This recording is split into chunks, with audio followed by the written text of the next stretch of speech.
The origin of time. When did the clock start? A sleepy science story exploring the quiet beginning of time, matter, and existence. Before we drift into the deepest mystery of all existence, we'd love to know where you are in this moment. What corner of the world, what time of night or day has brought you here to ponder the birth of time itself? Tell us in the comments below where you're listening from, because every location on Earth carries its own relationship to time, its own rhythm in the cosmic dance we're about to explore. You float in a place where clocks have never ticked. You breathe in a rhythm that has no beginning, no end, only the gentle pulse of something that hasn't learned to count yet. Here, before the first second was born, you drift through possibility itself. There is no morning here, no midnight, no moment when anything changes into something else. You exist in the eternal now that knows no tomorrow, no yesterday. Only the infinite pause between what was never and what might always be. This is the place before duration, before sequence, before the universe learned to keep time. You float here in perfect stillness, and yet you are not still. You are becoming, always becoming, in a way that requires no time to accomplish. It is like breathing without lungs, like thinking without thoughts, like being without having been born. You are consciousness before it learned to measure itself against the ticking of cosmic seconds. Around you, though around has no meaning here, there is neither darkness nor light, neither heat nor cold, neither sound nor silence. These are all concepts that require time to define themselves, that need duration to give them meaning. Darkness is only darkness when contrasted with light that came before or might come after. Silence is only silence when it holds the memory of sound or the promise of future noise. But here, in this place before time's first breath, such contrasts do not exist. There is only the pure being of being, unmarked by sequence, unmeasured by change. You try to remember how you arrived here, but memory itself is a creature of time, requiring a past to remember and a present moment from which to do the remembering. Without time's gentle structure, memory becomes something else entirely. Not recollection, but pure knowing. Not sequence, but simultaneous awareness of all that is, was, and could be existing in one eternal instant. You know without having learned, understand without having experienced, exist without having begun. The strange thing is that you are not alone here. Though there are no others in any sense you could recognize, there is a presence, vast, patient, dreaming. It is not consciousness as you would understand it, because consciousness as you know it requires the passage of moments, the flow of thoughts through duration, the gentle current of awareness moving through time. This presence is consciousness before it learned to flow, awareness before it discovered sequence, mind before it began to count. This presence holds within itself all possibilities, not as potential futures waiting to unfold, but as simultaneous realities existing in perfect superposition. Every star that will ever burn exists here already, not as future light, but as present possibility. Every word that will ever be spoken echoes here eternally, not as coming sounds, but as perpetual meaning. Every heartbeat that will ever mark the passage of someone's life pulses here in the timeless rhythm of being becoming itself. You feel yourself held by this presence, cradled in its infinite patience.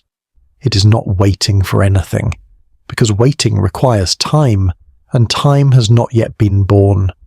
It is not planning anything, because plans unfold through sequence, and sequence does not exist here. It simply is, with an intensity of being so complete that it contains within itself all the energy, all the matter, all the space and time that will ever exist, compressed into a single point of infinite density and infinite possibility. This is the singularity, though even that word fails to capture what you experience here. Singularity suggests oneness as opposed to manyness, but here there is no opposition, no contrast, no other against which to define the one. It is not small, because smallness requires space to measure against. It is not large, because largeness needs comparison.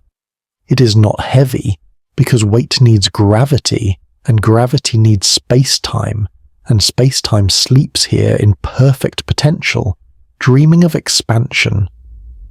You begin to sense that something is stirring within this infinite stillness, not a movement, but a kind of creative tension, like the moment before a singer draws breath to begin a song, like the pause before a dancer steps into motion, like the silence before the first word of a story that will change everything. It is not time passing. Time does not exist here to pass. It is rather the gathering of possibility, the accumulation of potential, the slow building of something that will, in an instant beyond instance, become the first moment of everything. The present seems to be listening, though there is nothing to hear, attending, though there is nothing to observe, preparing, though there is nothing to prepare for. You realize that what you are witnessing is the universe in its deepest meditation, consciousness before it learned to think, being before it discovered becoming. This is not emptiness. This is fullness so complete that it appears empty, like a cup so full it overflows invisibly, like silence so profound it contains all possible sounds. You sense that the moment of birth is approaching, though approaching is not the right word since movement through time does not yet exist.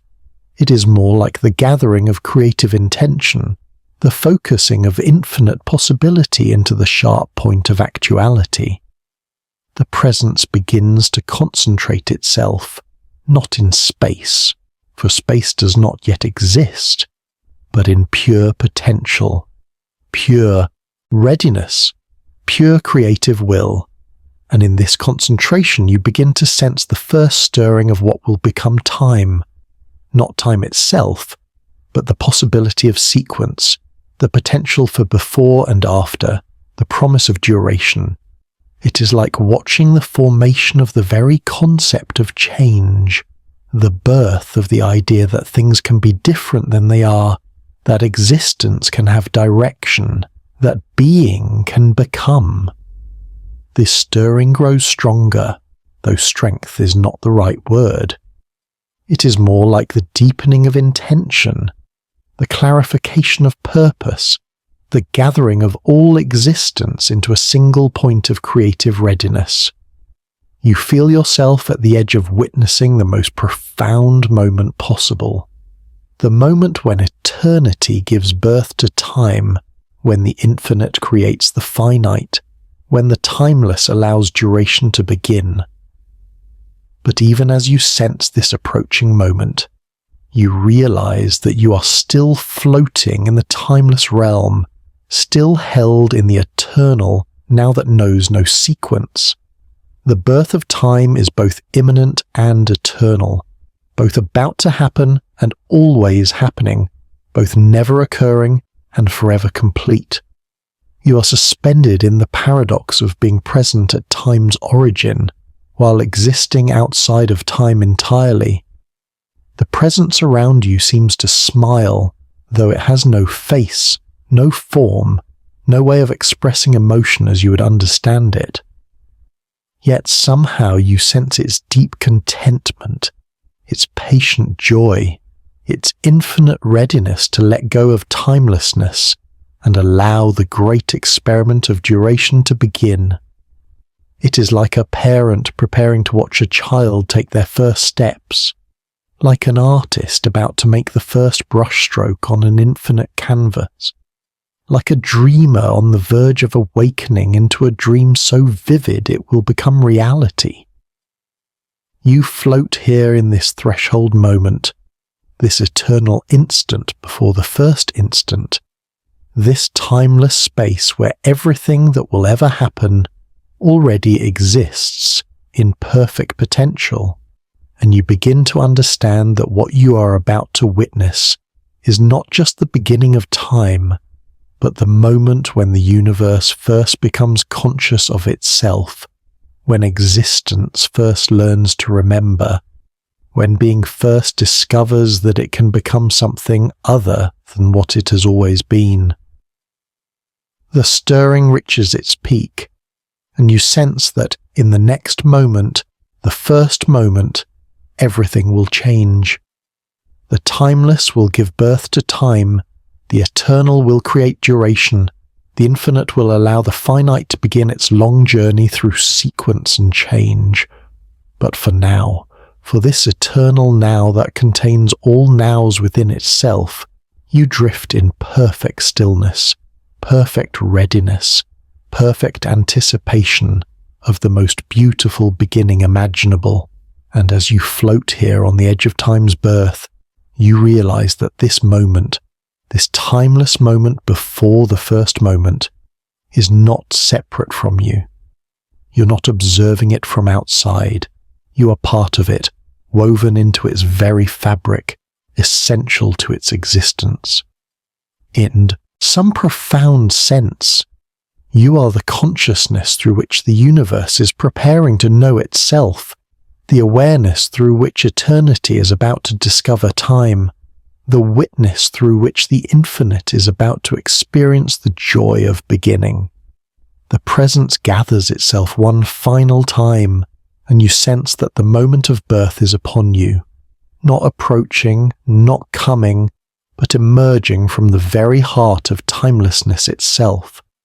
Time is about to learn to tick, space is about to learn to expand, matter is about to learn to exist, and you will be there to witness it all, to experience the universe's first heartbeat, to feel the cosmic clock begin its eternal rhythm.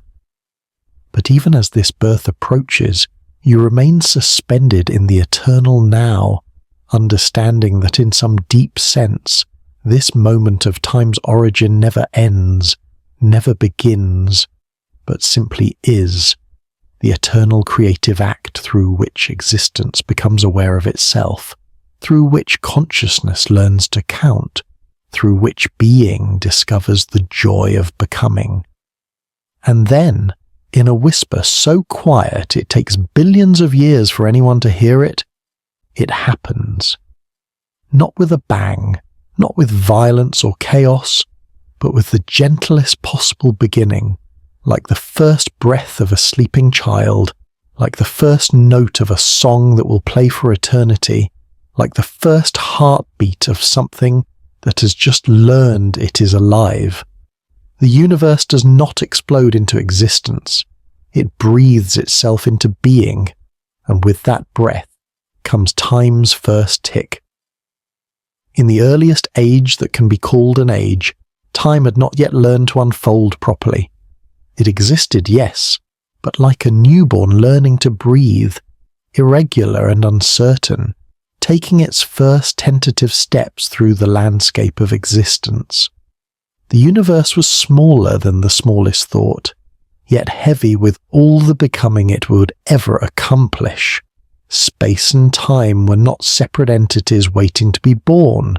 They were one unified possibility, curled into itself like a cosmic egg, like a dancer gathering energy before the first movement, like consciousness preparing to dream itself awake. The expansion began not as an explosion outward into waiting emptiness, but as the gentle unfurling of space itself, carrying time along like a river carries water, like breath carries life, like music carries silence into sound. There was nowhere for the universe to expand into because where had not yet been invented. Instead, space created itself as it grew, weaving the very fabric of location out of pure possibility, teaching the concepts of here and there their first meanings, giving birth to distance and direction, and all the geometries that would eventually house stars and planets, and the minds that would one day wonder about this moment. With space came its inseparable twin sister, time. Not time as we experience it now, flowing like a river from past to future, but something stranger and more fundamental, pure duration, the basic possibility of before and after, the simplest form of sequence. It was time without memory, time without anticipation, time without the complex layering of moments that creates history and hope. It was just the bare fact of change, the elementary truth that things could be different than they were, that existence could have direction. The first tick of the cosmic clock was so subtle, so fundamental, that it took place not in any particular location, for location was still learning to exist, but in the very nature of existence itself. It was the universe's first heartbeat, marking not a moment in time but the birth of moments themselves, not an event that happened, but the coming into being of the possibility of events. This tick did not occur at a specific instant because instants themselves were just being born. It was the creative act that made when possible, that gave meaning to the very concept of timing. In that first infinitesimal fraction of what would eventually be called a second, though seconds were still unimaginable luxuries of temporal abundance, the universe underwent changes so rapid and profound that they challenge every metaphor, every comparison, every attempt to understand them through familiar experience. The temperature was not just hot, but impossibly, incomprehensibly hot, hotter than the cores of stars that had not yet been born, hotter than any fire that physics would later allow. Yet this heat was not the heat of burning, but the heat of pure energy learning to exist, of possibility condensing into actuality, of the infinite becoming finite for the first time. Forces that would later separate into gravity, electromagnetism, and the nuclear forces that hold atoms together existed in perfect unity. Like instruments in an orchestra before the music begins, like colours before the rainbow learns to separate them, like consciousness before it discovers the distinctions between thinking and feeling and being. The universe was democracy of forces, each equally strong, equally fundamental, equally essential to the cosmic symphony that was just beginning to find its rhythm. Matter, as such, did not yet exist. Instead, there was only energy so concentrated, so pure, that it contained within itself all the matter that would ever be, every atom that would ever form, every star that would ever burn, every planet that would ever cool, every life form that would ever wonder about its origins. This energy was not waiting to become matter, it was matter in its most essential form, matter before it learned to take shape, matter as pure potential rather than actual substance. The universe at this moment was opaque, not because it was dark, but because light itself had not yet learned to travel freely. Photons, the particles of light, were born and immediately absorbed, in an endless cycle of creation and consumption that made the cosmos more like a thick soup than the transparent space we see when we look up at stars.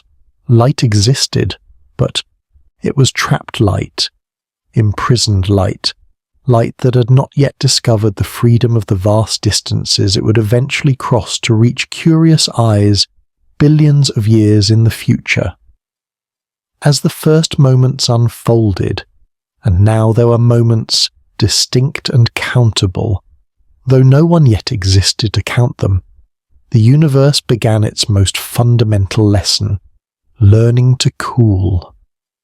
Not cooling as we understand it, not the gradual loss of heat from warm objects, but cosmic cooling, the expansion-driven process by which concentrated energy spreads itself across ever-growing space, teaching intensity to become gentleness, teaching concentration to become distribution, teaching the fierce unity of creation to become the diverse multiplicity of existence.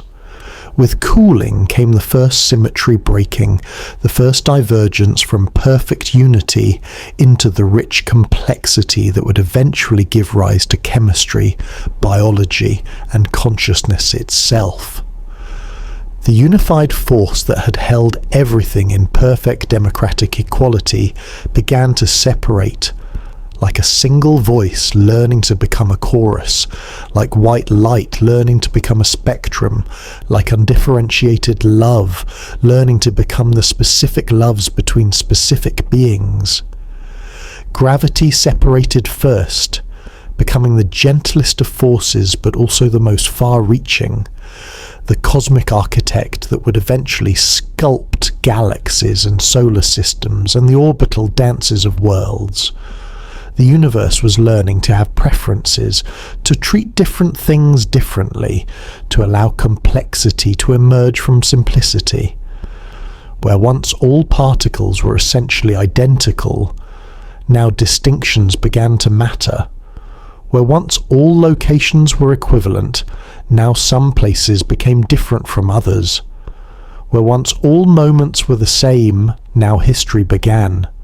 Not just the recording of events, but the basic fact that what happens next depends on what happened before. Temperature continued its long, slow dance toward coolness, and as it cooled, new possibilities emerged like flowers blooming in sequence through a cosmic spring. Protons and neutrons condensed out of the cooling energy like drops of matter, forming from the steam of creation, like solid thoughts emerging from the fluid dreaming of the universe's earliest consciousness. These were not yet atoms. Atoms would require much more cooling, much more time. But they were the first stable pieces of matter, the first building blocks that could persist from one moment to the next without immediately dissolving back into pure energy. For the first time, the universe could begin to accumulate complexity rather than simply expressing it. Structures could form and persist, could interact with other structures, could become the foundation for even more complex structures in a great pyramid of increasing organization that would eventually rise to include molecules, cells, brains, and the thoughts within brains that could contemplate the very process by which they came to exist. The cosmic clock was finding its rhythm now, settling into the steady tick-tick-tick that would mark the passage of ages, the measurement of cosmic evolution, the heartbeat against which all future time would be counted. But this clock was unlike any timepiece ever built by minds or machines. Its pendulum was the expansion of space itself, its gears were the fundamental forces of nature, its face was the entire observable universe, and its purpose was not to mark the passage of time, but to create time through its very operation. Each tick brought new possibilities into existence.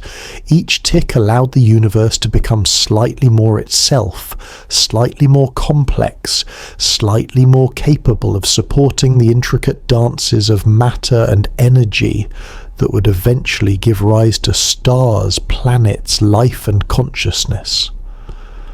The clock was not measuring time, it was making time, creating duration through the very act of changing, teaching sequence through the demonstration of sequence, giving birth to causality through the patient unfolding of cause and effect. And yet, even as time learned to flow and space learned to expand and matter, learn to exist, something of the original timeless unity remained. In the quantum foam that underlies all reality, virtual particles still wink in and out of existence in time frames so brief they challenge the very meaning of duration. In the deepest equations that describe the universe's behavior, past and future remain mysteriously symmetric, suggesting that time's arrow might be more apparent than real, more perspective than physics.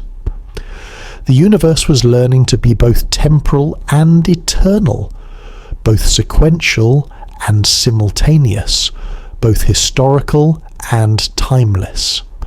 It was discovering that it could exist in time while never being fully contained by time, could unfold through duration while remaining somehow outside duration, could change constantly while maintaining an essential identity that persists through all changes.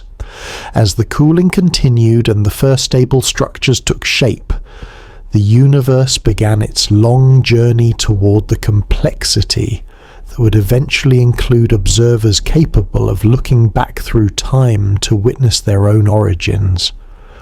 But it was not travelling toward these observers as toward a destination.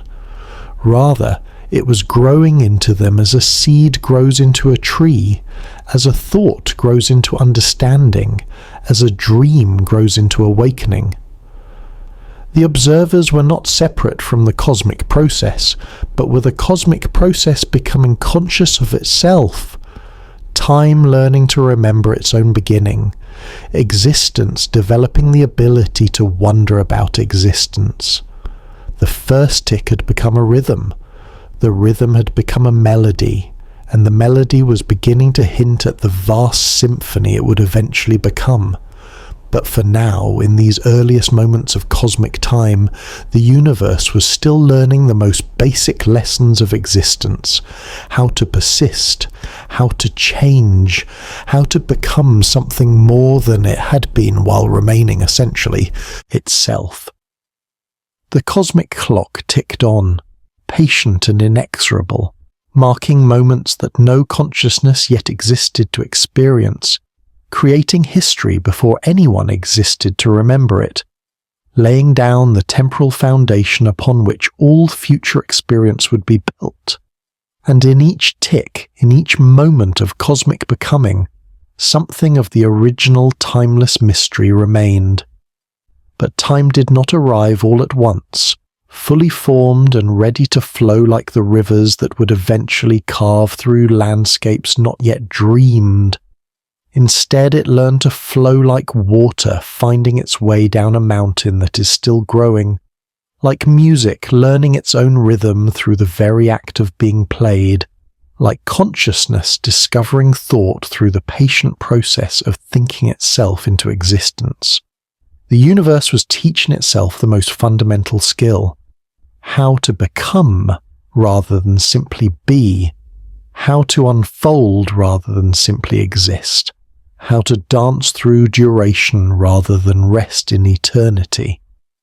In these early eons of cosmic time, though eons were still luxurious abundances of duration compared to the frantically compressed moments of the universe's first breathing, time began to find its natural rhythms, its inherent patterns, its deep structural harmonies that would eventually become the basis for all measurement, all memory, all the countless ways that consciousness would learn to mark its passage through existence. The first of these rhythms was the cosmic heartbeat itself, the oscillation of quantum fields that underlies all reality, the constant dance of virtual particles appearing and disappearing at the very foundation of space-time, teaching the universe its most basic lesson in temporal music. These quantum fluctuations were not random noise, but structured improvisation. Like jazz musicians playing variations on a theme, they are discovering even as they play it. Like poets finding rhymes they did not know they were seeking.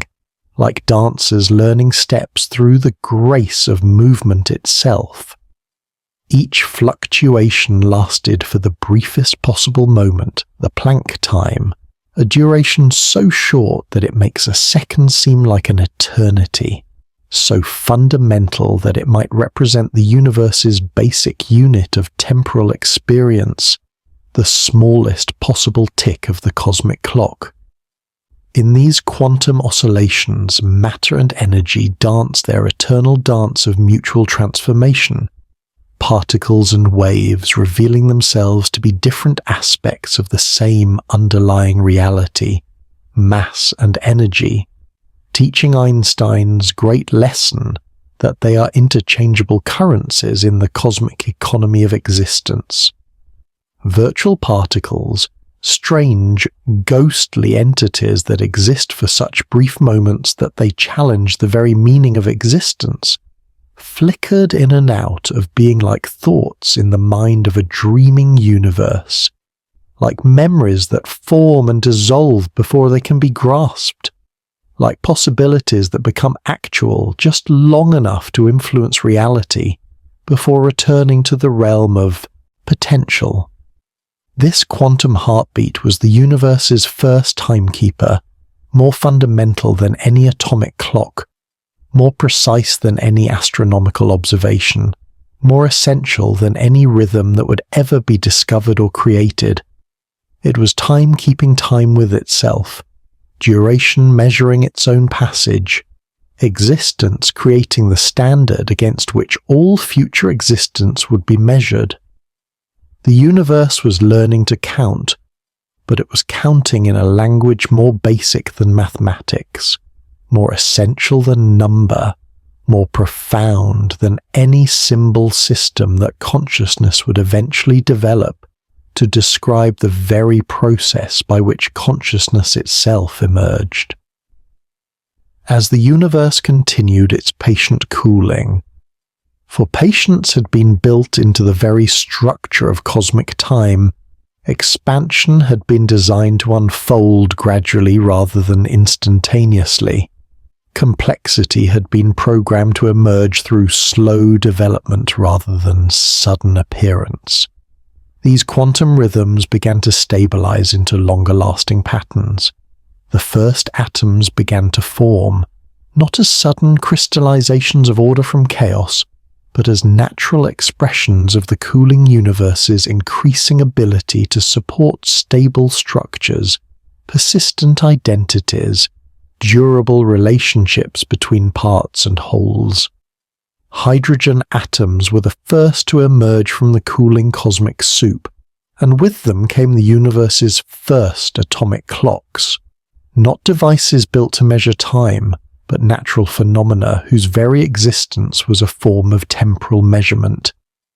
Each hydrogen atom was a tiny oscillator, its single electron orbiting its single proton, in precise rhythms that would remain constant across all of space and time, creating the universe's first standardized units of duration, its first reliable rhythms that could be used to compare one moment to another, one location to another, one process to another.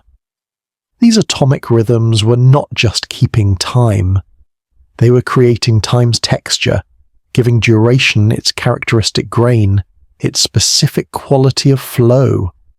Just as the weave of a fabric gives it its particular feel, just as the rhythm of a heartbeat gives life its distinctive pulse, just as the meter of a poem gives language its musical quality, the oscillations of atoms gave time itself its recognizable character, not smooth and continuous like the flow of water, but quantized and rhythmic like the beating of countless microscopic drums, each keeping perfect time with all the others, each contributing its voice to the growing symphony of cosmic duration. The formation of these first atoms marked a profound transition in the universe's relationship with light. For the first time since the cosmic clock had begun ticking, space became transparent.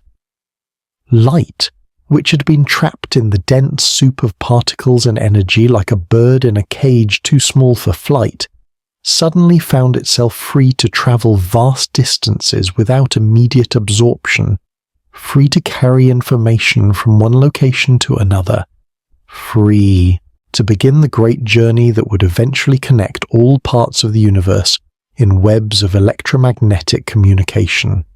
This moment, known to cosmologists as the cosmic microwave background, though such technical names hardly capture its profound significance, was the universe's first clear day after eons of cosmic fog, its first deep breath of transparent space, its first glimpse of itself as something larger than any single location or moment. Light that had been created in the universe's earliest moments could finally escape and travel, carrying with it the thermal signature of creation itself, the electromagnetic fossil record of time's beginning, the light-based memory of existence learning to exist. But this liberated light was not just illumination. It was information. It was memory. It was the universe's first attempt at autobiography. Each photon carried within its frequency and direction the story of the cosmic conditions at the moment of its last interaction with matter, creating a vast library of electromagnetic books written in the language of wavelength and amplitude, a cosmic literature that would eventually be discovered and read by conscious beings billions of years in the future, minds that would learn to decipher the universe's own account of its early development. These travelling photons became time's messengers, carrying temporal information from the deep past into the eternal present, creating the first connections between different moments in cosmic history, establishing the light speed limit that would forever define the relationship between space and time.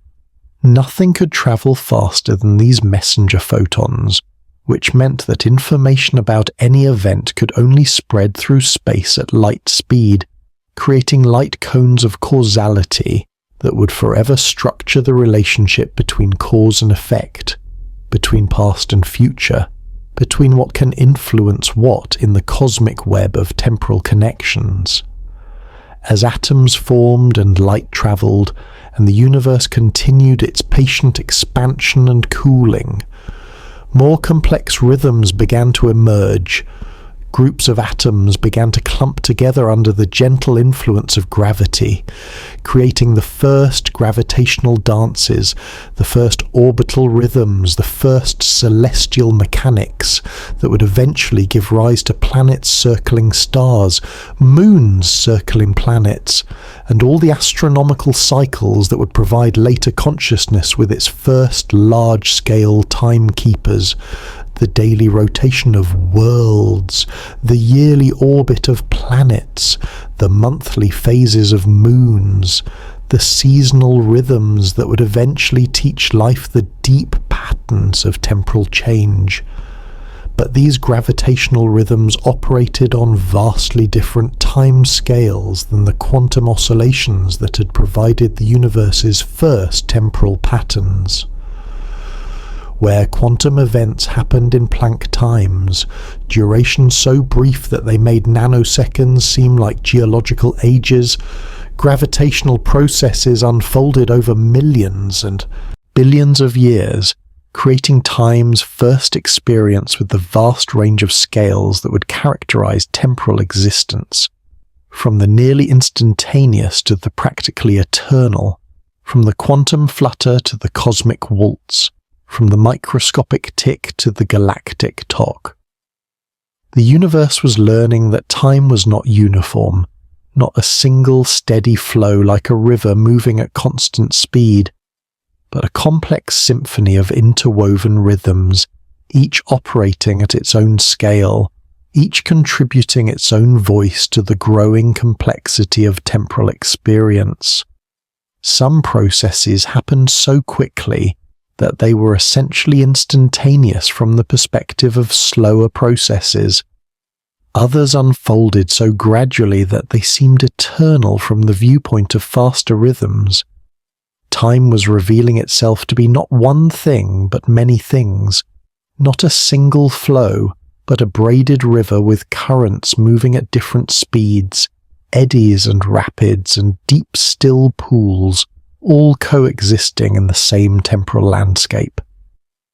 This multiplicity of temporal scales created the universe's first experience with the relativity of duration, not yet the sophisticated space-time relativity that Einstein would eventually discover, but the simpler recognition that the significance and experience of any particular duration depends entirely on the scale from which it is observed. A quantum fluctuation that lasts for a Planck time is an eternity from the perspective of sub-Planck processes, if such processes exist, while a million-year gravitational dance is just a moment from the perspective of cosmic evolution.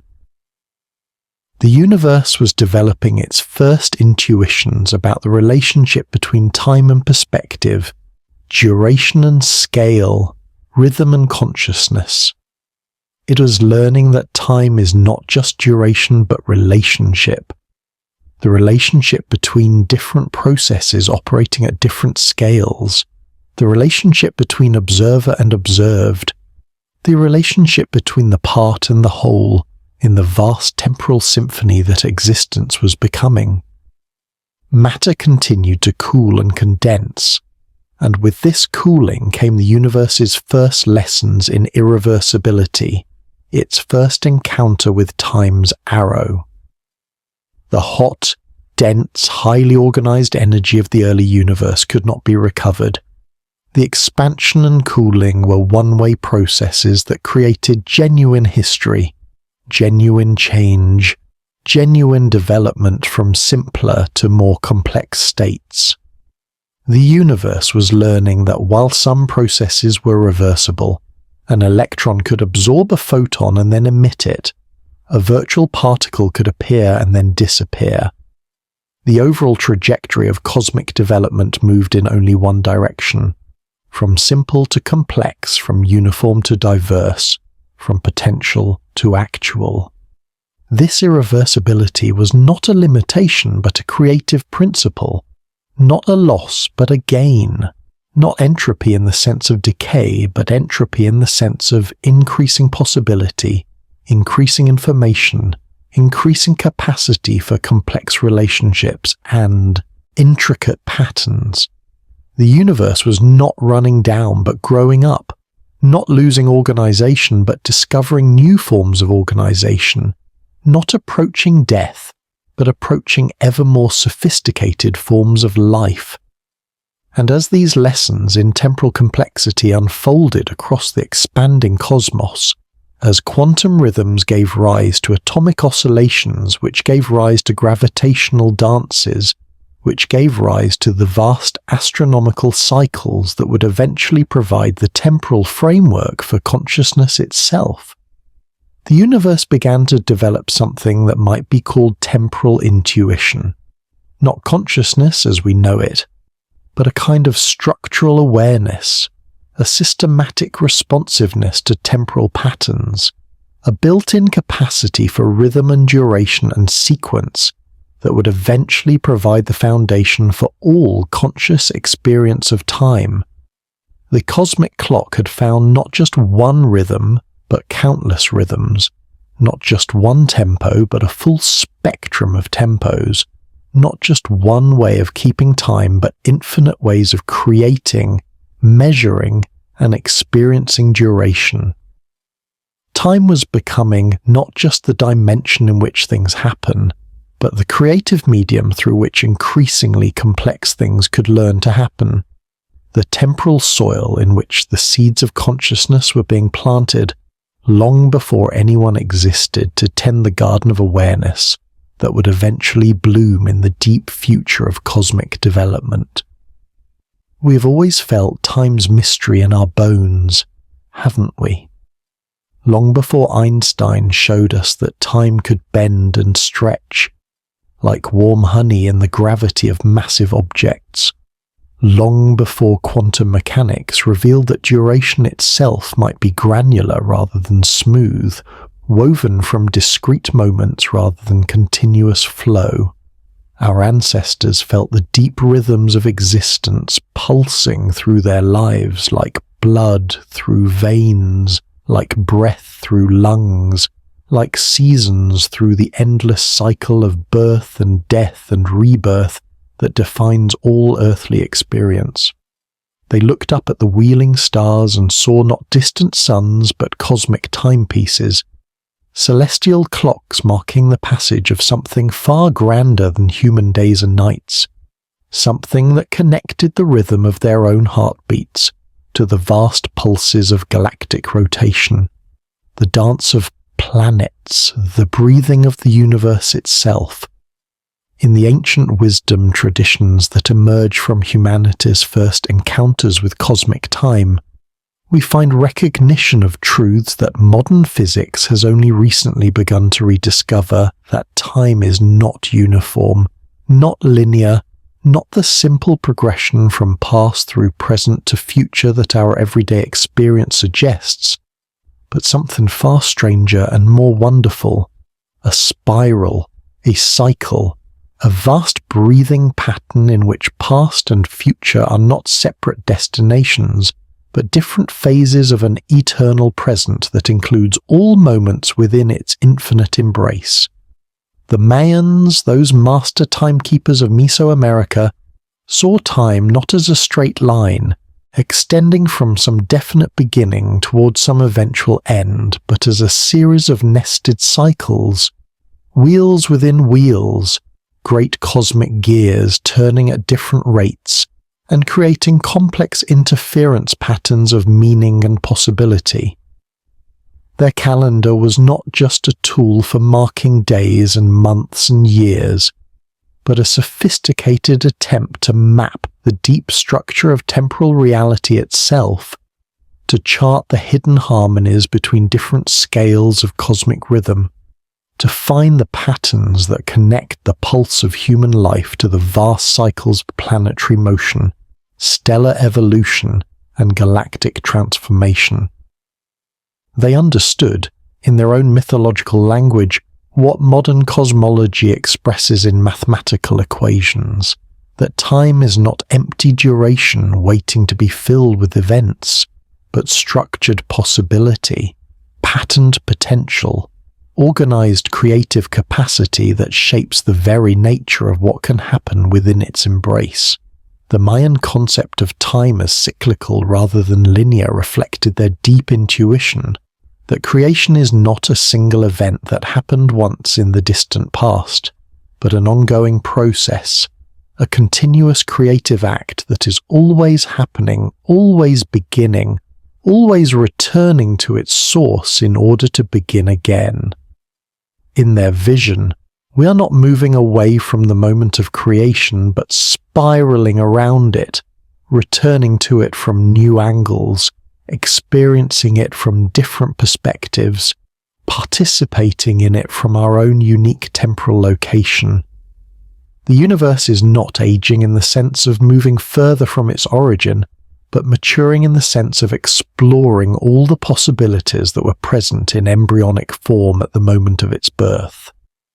This cyclical understanding of time appears in different forms across virtually all ancient cultures, as if human consciousness, when it first awakened to temporal awareness, naturally recognized patterns that linear thinking tends to obscure. The Egyptians built their pyramids not just as tombs for pharaohs, but as temporal machines, structures designed to align with stellar cycles and to facilitate the pharaoh's journey through the cyclical time of death and rebirth, helping the royal consciousness navigate the complex temporal landscape of the afterlife, where past and future collapse into the eternal present of divine awareness. Their mythology spoke of time as the boat of Ra, the sun god, sailing across the sky each day and through the underworld each night, dying and being reborn in an endless cycle that connected the daily rhythm of sunrise and sunset to the deeper cosmic patterns of stellar death and stellar birth, solar evolution, and galactic rotation.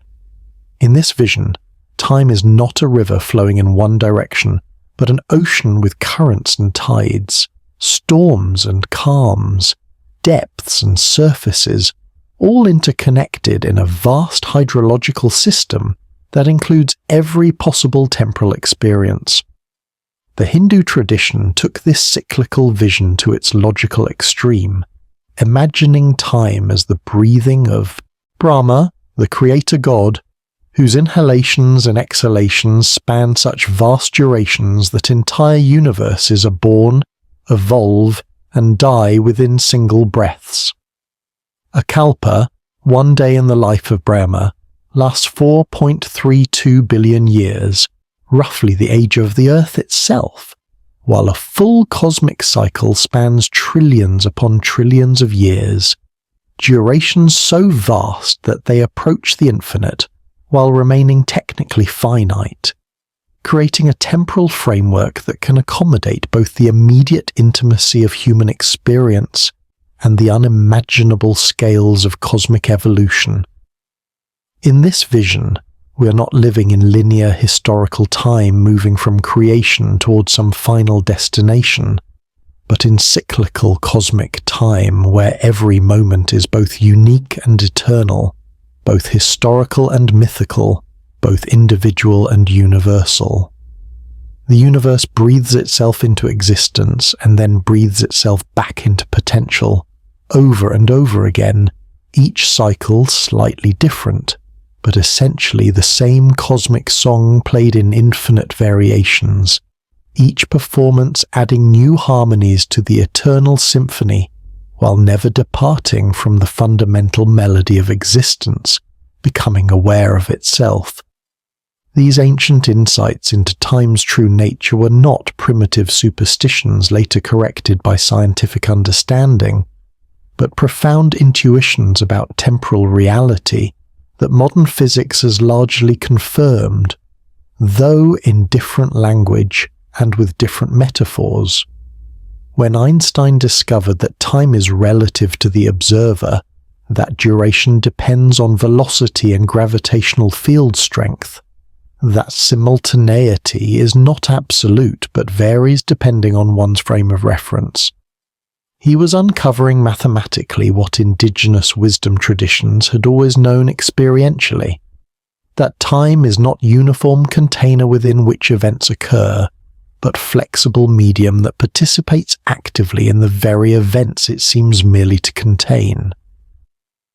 The Aboriginal Australians speak of the dream time, a temporal dimension that is not past or present or future, but all three simultaneously. The eternal present in which the creation of the world is always happening, always accessible to consciousness that knows how to navigate beyond linear time into the deeper patterns of cosmic becoming. In their understanding, the dream time is not a historical period that ended long ago, but an ongoing creative process that can be accessed through ritual, through song, through the patient attention to land and sky that reveals the eternal patterns underlying all temporal change.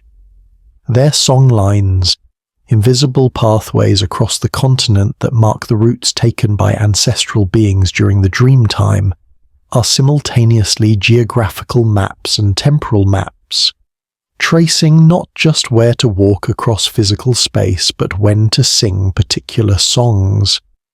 How to align human consciousness with the deep rhythms of country, how to participate in the ongoing creation that never stopped happening just because linear historical time began to count, days and years and centuries. The songlines are time-made spatial, temporality mapped onto geography, duration given concrete form that consciousness can walk and sing and inhabit. Native American traditions speak of circular time, medicine wheels, the sacred hoop that has no beginning and no end but includes all possible beginnings and endings within its infinite circumference. Their ceremonies mark not just seasonal transitions but transitions between different kinds of time. from ordinary chronological time into sacred ceremonial time, from individual biographical time into collective mythological time, from human historical time into cosmic evolutionary time. These transitions are not metaphorical but literal, not symbolic but actual changes in the temporal framework within which consciousness operates. The Vision Quest, the Sweat Lodge, the Sun Dance. These are technologies for temporal transformation, methods for stepping outside the linear progression of mundane time into the cyclical rhythms of sacred time, where healing becomes possible because past and future collapse into an eternal present where all possibilities coexist, where the wounded self and the healed self are simultaneously present and can encounter each other directly, immediately, without the mediation of chronological sequence. In all these traditions, we find recognition that consciousness itself has a complex relationship with time, that awareness can operate within different temporal frameworks, that the linear progression of clock time is just one possible mode of temporal experience among many others. Human consciousness, they suggest, is not trapped within chronological sequence, but can learn to navigate between different kinds of time, different rhythms of duration, different patterns of temporal flow. This navigational capacity of consciousness reflects something fundamental about the relationship between awareness and temporality, something that modern neuroscience has begun to confirm through studies of meditation, mystical experience, and altered states of consciousness. When meditators report experiencing the eternal now, when mystics describe stepping outside of time altogether, when people in crisis report that time slowed down, or everything happened in slow motion, they are describing actual changes in the temporal structure of consciousness, not just subjective impressions or metaphorical descriptions. Consciousness, it seems, is not simply embedded within time, but has some degree of temporal agency, some capacity to alter its own relationship to duration, sequence, and rhythm.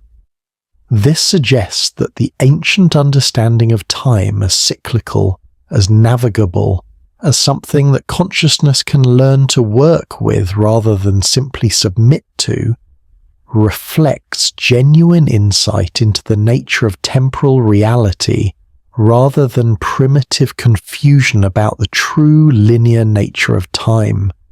The circular understanding of time also reflects deep ecological wisdom about the relationship between consciousness and the natural world. In linear time, the past is gone forever, the future is not yet real, and the present is an infinitesimally thin line between non-existent past and non-existent future. This creates a temporal framework that encourages exploitation of resources, because what is used today cannot affect what is already gone, the past, and may not matter for what is not yet real, the future.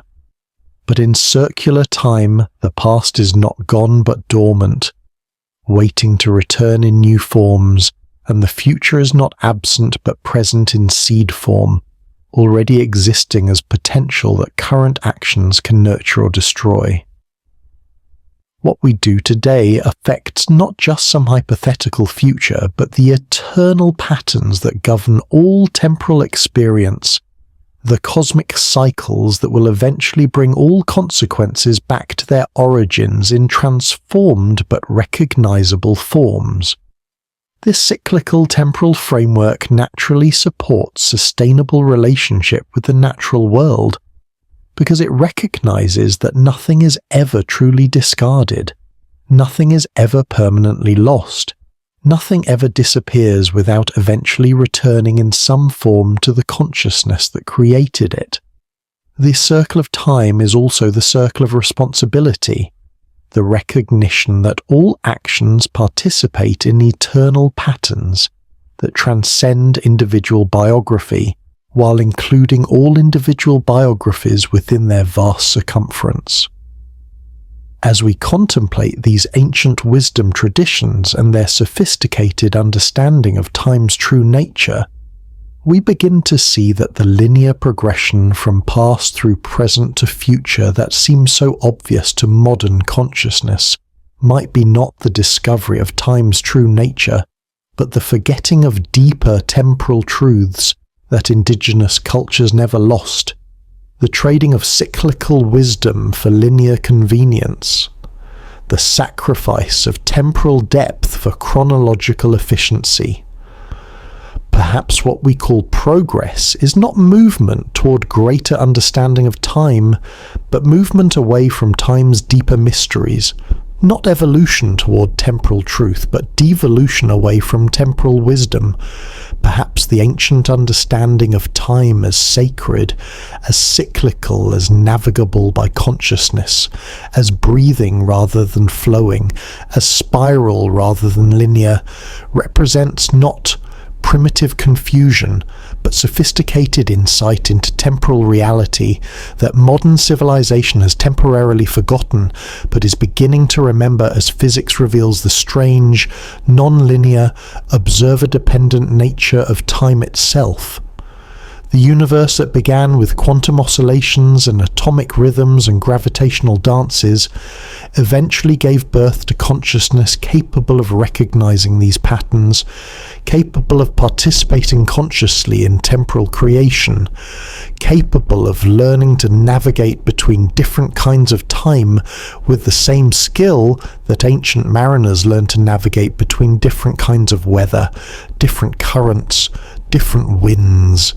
And in learning to navigate time consciously, consciousness becomes not just a passive observer of temporal flow, but an active participant in temporal creation, a collaborator with the cosmic clock in the ongoing creation of increasingly complex and beautiful temporal patterns.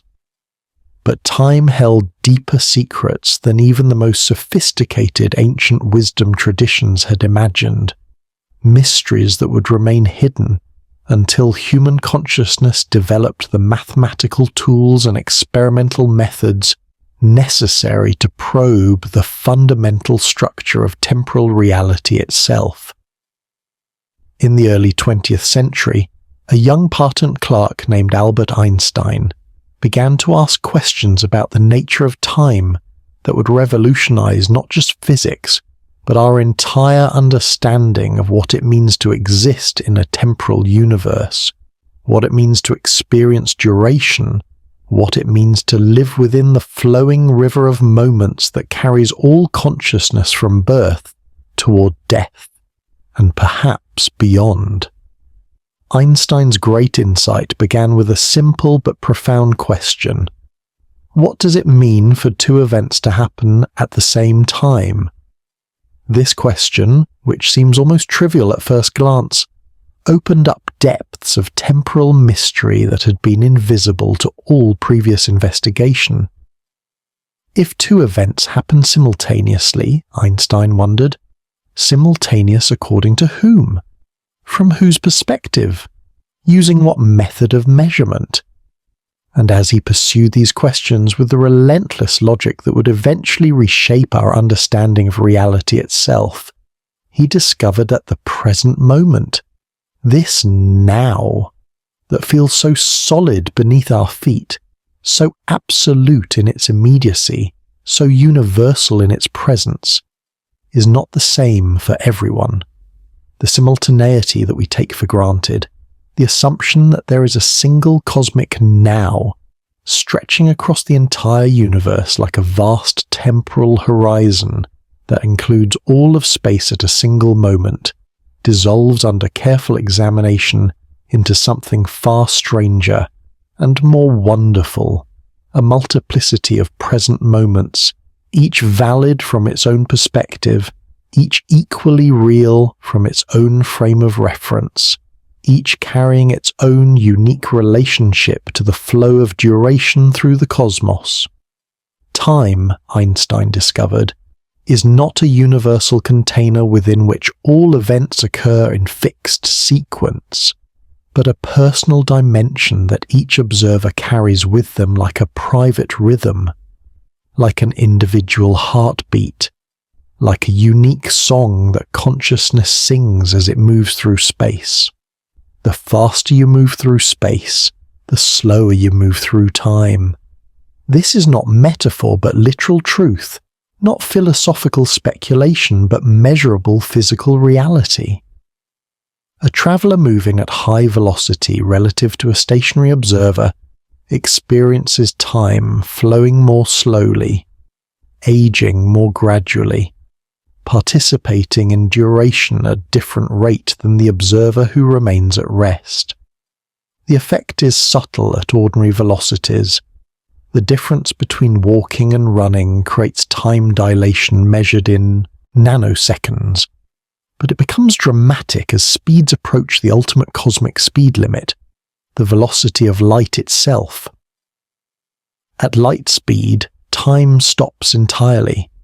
Photons, those messenger particles that carry electromagnetic information across cosmic distances, experience no passage of time at all during their journeys. A photon emitted by a star billions of light years away experiences its entire journey to Earth as a single, instantaneous event. From the photon's perspective, it is emitted and absorbed in the same moment, with no duration intervening between departure and arrival. The billions of years that the journey takes from our earthbound perspective are compressed from the photon's frame of reference into a single, timeless instant. This reveals something profound about the relationship between time and space, duration and distance, temporal flow and electromagnetic radiation. Light does not just travel through time, it defines the structure of time, creates the causal connections between different moments and different locations, establishes the framework within which cause and effect can operate across cosmic distances. The speed of light is not just a velocity but a fundamental feature of temporal architecture, the cosmic speed limit that determines how quickly information can travel from one location to another, how rapidly cause can lead to effect, how fast the influence of any event can spread through the web of space-time. But Einstein's discoveries about time's relative nature extended far beyond the effects of velocity. Gravity, he realized, also affects the flow of time, creating what physicists call gravitational time dilation. The stronger the gravitational field, the slower time flows. Near the surface of a massive object like a black hole, time crawls almost to a standstill compared to its flow in the weak gravitational field of empty space. An observer falling toward a black hole would experience time normally from their own perspective, but would appear, to a distant observer, to freeze at the event horizon, their image becoming redder and dimmer but never quite disappearing, preserved eternally at the boundary between the knowable universe and the unknowable interior of the black hole. This gravitational time dilation is not just theoretical speculation, but observable reality that affects our daily lives in subtle but measurable ways. The global positioning system satellites that enable precise navigation must constantly correct for the fact that time flows slightly faster in their orbital altitude than it does at Earth's surface. Without these relativistic corrections, GPS accuracy would degrade by miles within a single day, making the system useless for navigation. Every time we use GPS to find our location, we're relying on Einstein's insights into the relative nature of time, depending on our understanding of how gravity affects temporal flow. These discoveries reveal that space and time are not separate, independent dimensions but aspects of a unified four-dimensional fabric called space-time. events do not happen in space at particular times, but occur at specific locations within this unified space-time continuum. The past and future are not absent regions of time, but different directions in the four-dimensional landscape of space-time, as real and as present as the spatial directions of north and south, east and west, up and down. This four-dimensional view of reality suggests that all moments, past, present and future, exist simultaneously within the eternal structure of space-time. From this perspective, often called the block universe model, time does not flow like a river carrying events from past to future, but exists like a landscape that consciousness moves through, creating the subjective experience of temporal flow through its journey across the static four-dimensional terrain of space-time. The passage of time is not an objective feature of reality, but a subjective experience created by consciousness as it traces its path through the eternal structure of space-time. If this block universe model is correct, then the ancient intuition that all time is eternal time, that past and future coexist in an eternal present, that the linear flow of time is somehow illusory or secondary to deeper temporal truths, finds unexpected confirmation in the most advanced physics. The Hindu vision of all time existing simultaneously in the eternal consciousness of Brahma, the Aboriginal understanding of dream time as the eternal present that includes all temporal experience, the mystical insight that enlightened consciousness can step outside the flow of time into timeless awareness. All these traditional understandings of time's true nature align remarkably with the implications of Einstein's relativity. Yet this block universe view creates profound puzzles about the nature of consciousness, free will, and temporal experience. If all moments exist simultaneously in the eternal structure of space-time, why do we experience time as flowing from past to future? Why do we remember the past but not the future? Why does causality seem to operate in only one temporal direction? Why do we experience choice and decision as real features of temporal experience if the future already exists as definitely as the past? These questions point toward deep connections between time and consciousness that physics has only begun to explore. Some theories suggest that consciousness itself creates the experience of temporal flow by moving through the static landscape of space-time, like a flashlight beam moving across a darkened landscape, illuminating different regions of the eternal four-dimensional structure and creating the subjective experience of moments passing in sequence. Other theories propose that consciousness exists at the boundary between the determined past and the open future, participating in the actual creation of a temporal reality rather than simply observing it. The mystery deepens when we consider the quantum mechanical aspects of time and consciousness. In the quantum realm, the classical distinction between past, present, and future becomes even more complex. Quantum particles seem to exist in multiple temporal states simultaneously until observation collapses them into definite temporal relationships. The famous delayed choice experiments suggest that quantum particles can somehow know about future measurement decisions and adjust their past behavior accordingly, creating causal relationships that seem to flow backward through time as well as forward. Some interpretations of quantum mechanics suggest that consciousness plays a fundamental role in the collapse of quantum superpositions, that the act of observation literally creates definite reality from indefinite possibility.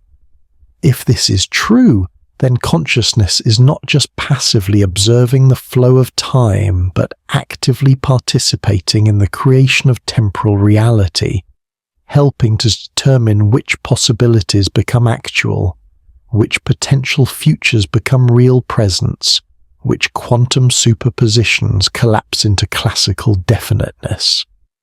This would mean that the ancient understanding of consciousness as active participant in cosmic creation, rather than passive observer of cosmic events, finds unexpected support in quantum physics. The vision of consciousness as collaborator with cosmic forces in the ongoing creation of reality, as co-creator rather than mere creature in the vast drama of temporal existence, emerges from the most sophisticated mathematical descriptions of physical reality that human intelligence has yet achieved. The implications extend beyond physics into biology, psychology, and neuroscience. Research into the neural basis of temporal experience reveals that consciousness does not simply record the passage of time, but actively constructs temporal experience from various neural inputs, creating the subjective sense of duration, sequence, and temporal flow through complex information processing that can be altered by attention, emotion, altered states of consciousness, and various neurological conditions. Time perception is not passive reception but active creation. When we experience time slowing down during emergencies, speeding up during enjoyable activities, becoming elastic during dreams, or disappearing entirely during deep meditation, we are not just having subjective impressions about objective temporal flow, but actually participating in different modes of temporal creation, accessing different aspects of consciousness's capacity to work with time as a creative medium rather than simply submitting to it as an external constraint. This suggests that human consciousness represents a new stage in the universe's development of temporal complexity, not just the capacity to measure time or keep track of duration, but the ability to participate consciously in temporal creation, to work with time as an artistic medium, to collaborate with cosmic temporal patterns in creating new forms of temporal beauty, temporal meaning, temporal relationship between consciousness and cosmos. The child of the universe who began as quantum fluctuations has learned not just to experience time, but to dance with time, not just to exist within duration, but to shape duration through conscious participation in the ongoing temporal creativity that began with the cosmic clock's first tick and continues in every moment of aware experience. We are not just products of cosmic temporal evolution, but partners in cosmic temporal creation, not just observers of time's passage, but participants in time's ongoing birth into ever more complex and beautiful forms of duration, rhythm, and temporal relationship.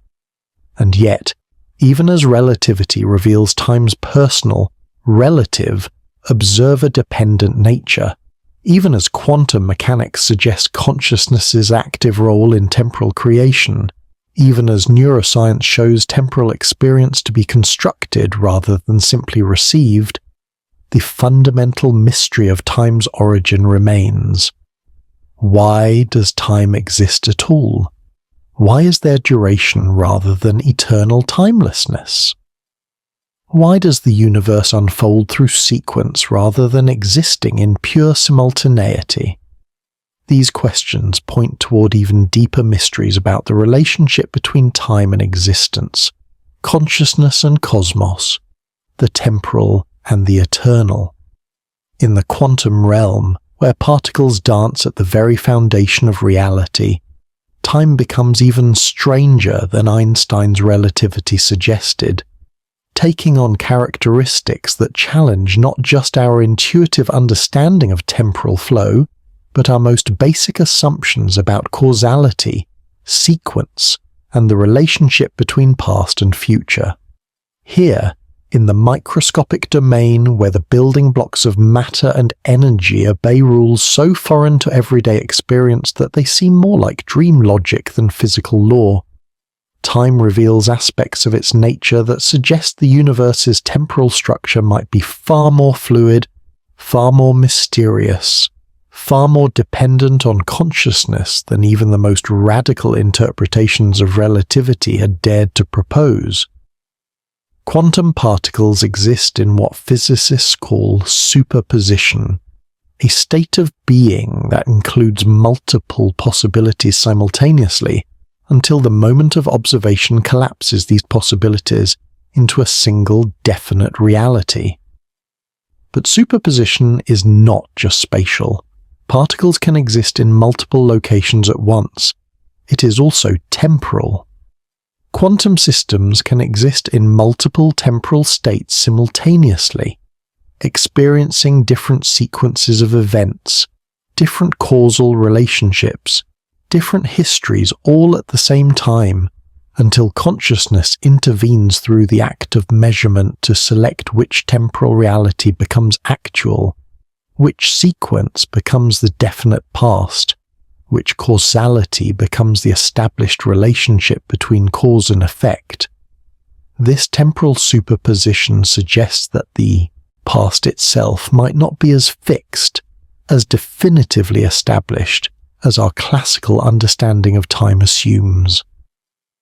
In the quantum view, the past exists in a state of probabilistic uncertainty until consciousness collapses the temporal superposition through observation, measurement, or some other form of conscious interaction with quantum reality. The past, in other words, might be partially created by present consciousness, rather than simply remembered by it, suggesting a relationship between mind and time that is far more intimate, far more creative, far more participatory than classical physics had ever imagined possible. The implications of this temporal quantum mechanics become even more startling when we consider the delayed choice experiments pioneered by physicist John Wheeler. In these experiments, the decision about how to measure a quantum particle is made after the particle has already completed its journey through the experimental apparatus. Yet the particle's behavior during its journey seems to depend on the measurement decision that has not yet been made. It is as if the particle somehow knows about future decisions and adjusts its past behavior accordingly, creating causal relationships that flow backward through time as well as forward, suggesting that the quantum realm operates according to temporal rules that include retrocausality as a normal feature of physical reality. This backward flow of causal influence implies that consciousness, through its role in collapsing quantum superpositions, might have the ability to influence not just future events but past events as well, to participate in the creation of history rather than simply observing it, to help determine which possibilities become actual, not just going forward, but going backward through the temporal landscape of quantum reality.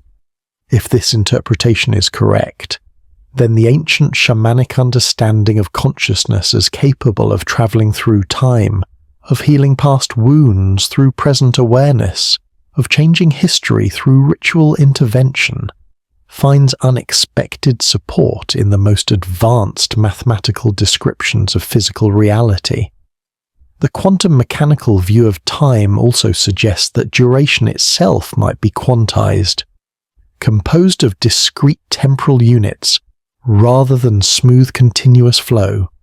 Just as matter and energy come in quantum packets, photons, electrons, quarks, time might come in temporal quanta, tiny indivisible units of duration that represent the smallest possible intervals of temporal experience.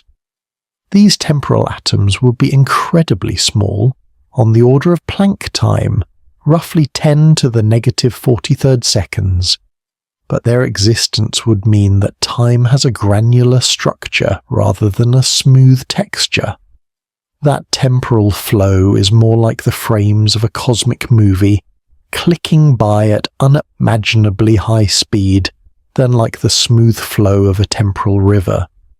This quantized view of time resonates with certain mystical descriptions of temporal experience, particularly those found in meditation traditions that report the ability to perceive the discrete moments that make up apparently continuous temporal flow. Advanced meditators sometimes describe consciousness as moving through time in tiny jumps rather than smooth gliding, experiencing duration as a rapid sequence of still frames rather than as continuous motion, accessing a level of temporal perception that reveals the digital nature of analog experience, the quantum foundation of classical appearance. But quantum mechanics introduces even stranger temporal phenomena than superposition and quantization. In quantum field theory, the vacuum itself, empty space, is not actually empty but filled with virtual particles that pop into existence and immediately annihilate each other in timeframes so brief that they exist below the threshold of direct observation, yet have measurable effects on physical reality. These virtual particles suggest that the quantum vacuum is seething with temporal activity, with micro-events happening and unhappening at rates that make ordinary duration seem glacially slow, with a kind of temporal metabolism occurring at the foundation of reality that creates and destroys possibilities faster than consciousness can register them. This quantum vacuum activity implies that the seemingly empty space between atoms, between stars, between galaxies is actually full of temporal process, full of microscopic time creation and time destruction, full of brief, temporal lives that flicker in and out of existence like quantum fireflies, contributing to the larger patterns of cosmic temporal evolution, while operating on scales so small and so fast that they remain invisible to ordinary perception. The universe, from this perspective, is not just expanding through space and unfolding through time, but constantly creating and destroying tiny pieces of space-time itself, constantly renovating the temporal spatial fabric of reality at the quantum level. Some physicists speculate that consciousness itself might operate through quantum processes in the brain, that the microtubules within neurons might support quantum coherence effects that allow consciousness to access quantum temporal phenomena directly, to participate in the collapse of temporal superpositions not just through external measurement but through internal mental processes. If this quantum theory of consciousness is correct, then human awareness might have direct access to the strange temporal properties of quantum reality, might be able to experience superposition, retrocausality, and temporal quantization not just as abstract theoretical possibilities, but as actual features of conscious experience. This would explain certain reported phenomena that classical neuroscience struggles to account for. Precognitive experiences, the sense of timelessness during mystical states, the ability of consciousness to seem to slow down or speed up subjective time, the reported capacity of some individuals to access information about past or future events through purely mental means. Rather than dismissing these experiences as illusions or delusions, a quantum theory of consciousness suggests they might represent genuine access to quantum temporal phenomena, direct participation in the strange temporal logic that governs reality at its most fundamental level. The relationship between quantum mechanics and consciousness also suggests new ways of understanding the hard problem of consciousness.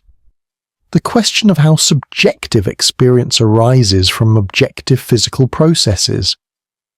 If consciousness plays a fundamental role in collapsing quantum superpositions, if awareness is necessary to transform quantum possibilities into classical actualities, then consciousness is not an emergent property of complex matter, but a fundamental feature of reality itself, as basic as matter and energy, as essential to physical reality as space and time. This view, sometimes called panpsychism, suggests that consciousness is not produced by brains, but focused by brains, not created by neural activity, but organized by neural activity, not generated by complex information processing, but concentrated by complex information processing. From this perspective, human consciousness represents not the emergence of awareness from unconscious matter, but the evolution of cosmic consciousness into increasingly complex and self-aware forms. The universe developing the capacity to know itself through the emergence of minds, capable of contemplating their own existence and their place in the larger cosmic story. But even as quantum mechanics reveals these strange temporal properties and suggests consciousness's fundamental role in temporal reality, it also deepens the mystery of why time exists at all. The quantum vacuum, with its constant creation and annihilation of virtual particles, its seething temporal activity, its microscopic time creation and destruction, raises the question of what sustains this temporal process, what provides the energy for constant temporal renovation, what maintains the temporal structure of reality against the tendency toward temporal dissolution. Some theories suggest that time itself might be an emergent property, arising from more fundamental atemporal processes rather than being basic to reality itself. In these models, time emerges from the interaction of timeless quantum processes. Duration crystallizes out of eternal quantum relationships. Temporal flow condenses from atemporal quantum information processing. Time, in other words, might not be fundamental but derived, not basic but emergent, not eternal but created through the complex interactions of more basic atemporal realities.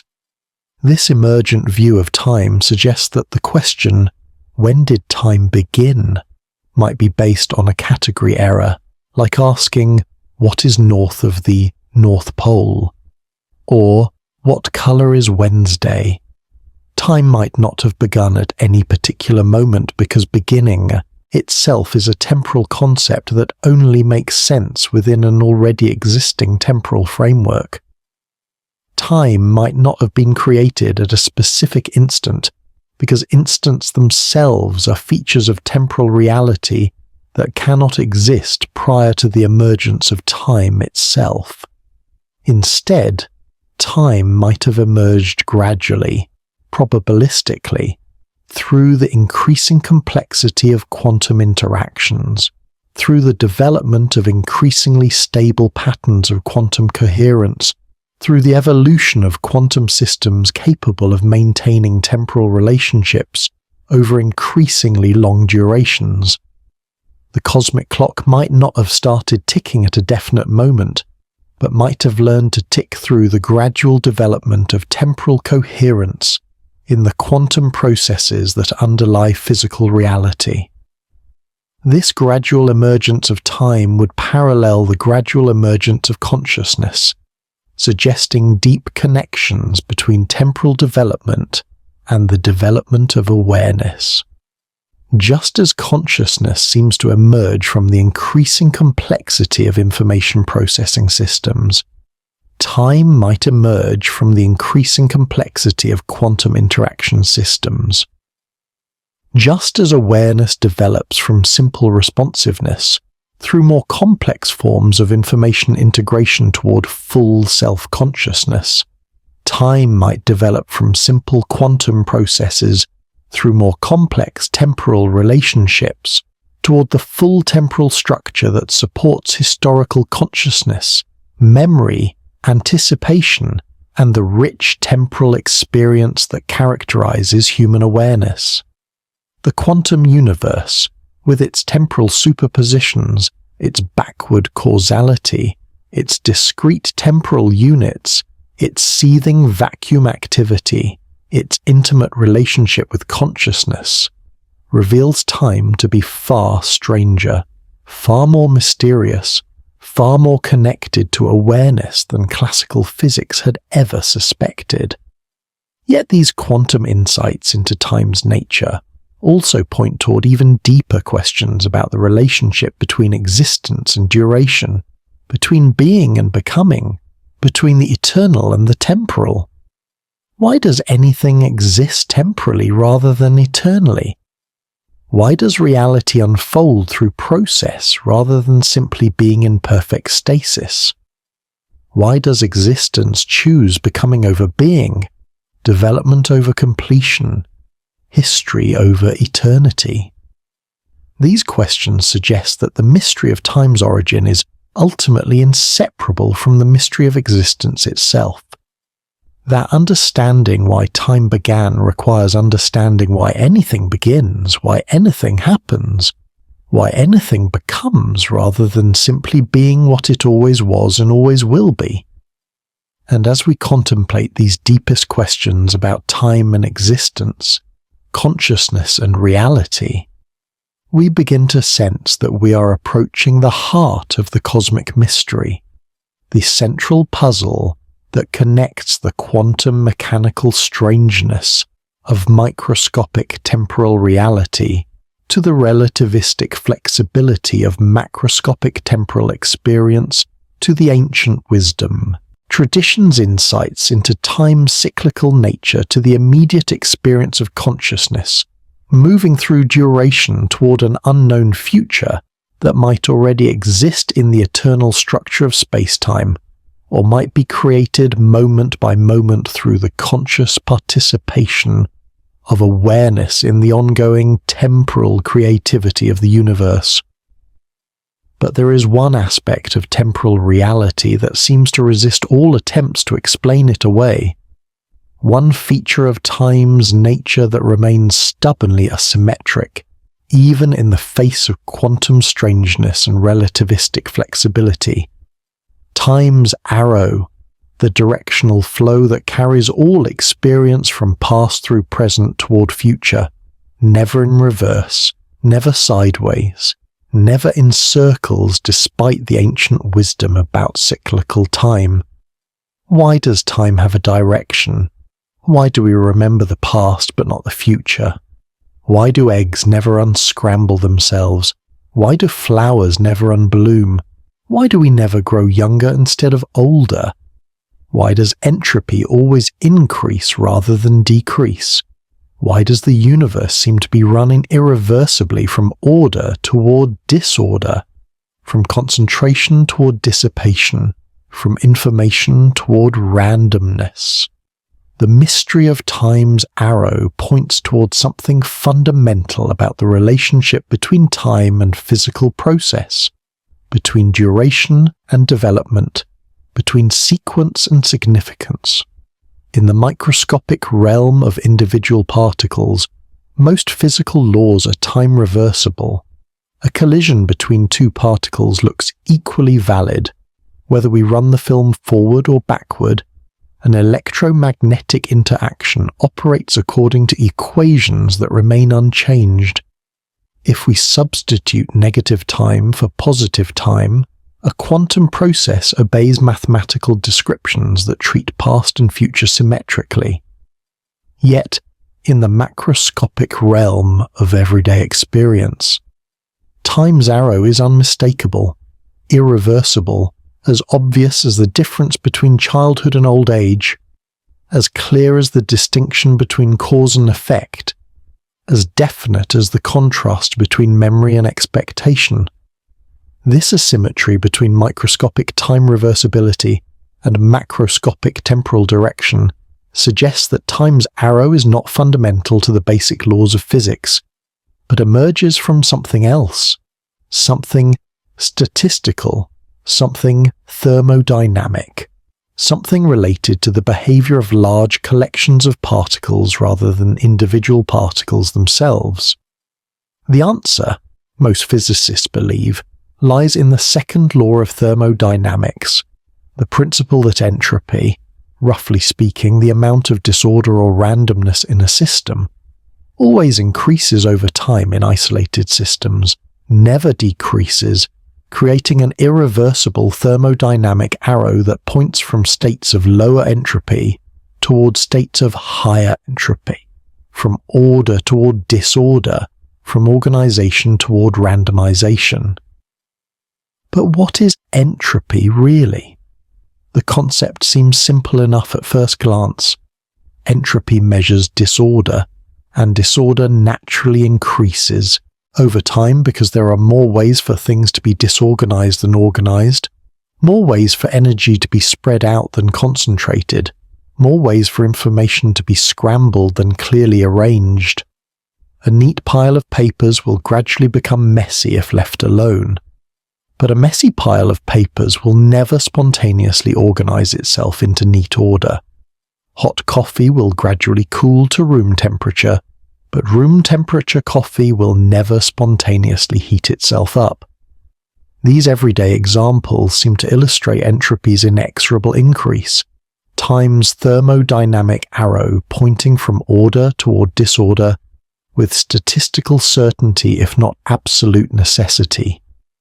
Yet when we examine entropy more closely, when we probe its mathematical foundations and physical implications, it reveals itself to be far more subtle, far more mysterious, far more intimately connected to consciousness and information than simple analogies about messy desks and cooling coffee can capture.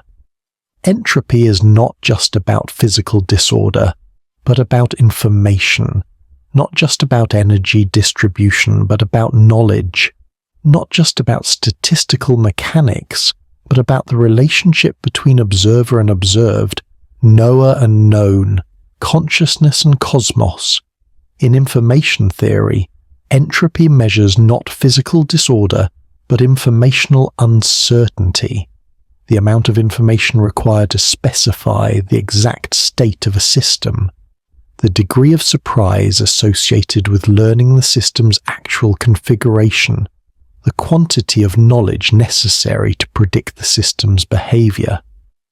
A system with high entropy is not necessarily physically disordered, but informationally uncertain, not necessarily chaotic, but unpredictable, not necessarily random, but requiring large amounts of information to describe completely. This informational interpretation of entropy suggests that time's arrow might be not just thermodynamic but epistemic, not just about energy flow but about information flow, not just about physical processes but about the relationship between consciousness and reality. When we say that entropy increases over time, we might be saying something about how consciousness interacts with information, rather than something about fundamental physical reality. The arrow of time might point not from order toward disorder, but from knowledge toward ignorance, from predictability toward uncertainty, from information toward noise. But this raises profound questions about the relationship between consciousness and temporal direction. If entropy is fundamentally about information, and if consciousness is the system that processes information, then the arrow of time might depend on consciousness in ways that classical thermodynamics never suspected. The second law of thermodynamics might not be describing objective physical reality, but rather the subjective experience of consciousness, attempting to process information about increasingly complex physical systems. Consider the simple example of mixing cream into coffee. From a microscopic perspective, the molecules of cream and coffee are simply moving according to reversible physical laws, bouncing off each other in ways that could, in principle, be reversed if we could somehow reverse the motion of every individual molecule simultaneously. The mixing process looks irreversible only from the macroscopic perspective of consciousness, trying to track the positions and velocities of trillions of individual molecules. The apparent increase in entropy, the transition from separated cream and coffee to mixed cream and coffee, reflects not fundamental physical irreversibility, but the practical impossibility of conscious observation, keeping track of all the microscopic details necessary to reverse the process. This suggests that entropy increase might be not an objective feature of physical reality, but a subjective feature of conscious observation, not a fundamental law of nature, but an epistemological limitation of finite minds, trying to process infinite information. Time's arrow might point not from past toward future, but from simple toward complex, not from early toward late, but from comprehensible toward incomprehensible, not from what was toward what will be, but from what can be known toward what cannot be known. Yet this epistemic interpretation of entropy and temporal direction creates its own puzzles. If time's arrow depends on consciousness, what determines temporal direction in regions of the universe where consciousness does not exist? If entropy increase reflects informational limitations rather than physical necessity, why do we observe consistent temporal asymmetries even in systems that no consciousness is observing? If the second law of thermodynamics is fundamentally epistemic rather than ontological, why does it seem to govern physical processes independently of whether anyone is watching or measuring or calculating? Some physicists suggest that consciousness is more widespread than we typically assume, that information processing occurs at all levels of physical reality, that even simple physical systems exhibit primitive forms of awareness or responsiveness that could provide the observational perspective necessary to generate entropic temporal asymmetries. This panpsychist interpretation suggests that consciousness is not rare and recent, emerging only with complex brains in biological evolution, but common and ancient, present in some form at every level of physical organization, providing the informational perspective that creates entropy increase and temporal direction throughout the universe. Other theories propose that time's arrow is not fundamental, but cosmological, not essential, but contingent, not built into the basic laws of physics, but emerging from the particular initial conditions of our universe. In this view, the universe began in a state of extremely low entropy, highly organized, information-rich, far from thermodynamic equilibrium, and has been evolving toward higher entropy states ever since. Time's arrow points from this special low-entropy initial condition toward the more probable high-entropy final states that constitute the statistical majority of possible configurations. But this raises the deepest question of all. Why did the universe begin with low entropy rather than high entropy?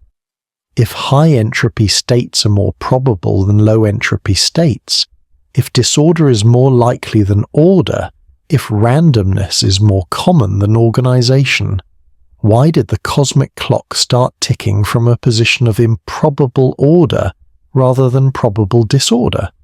Why did the universe begin organized rather than random, concentrated rather than dispersed, information-rich rather than information-poor?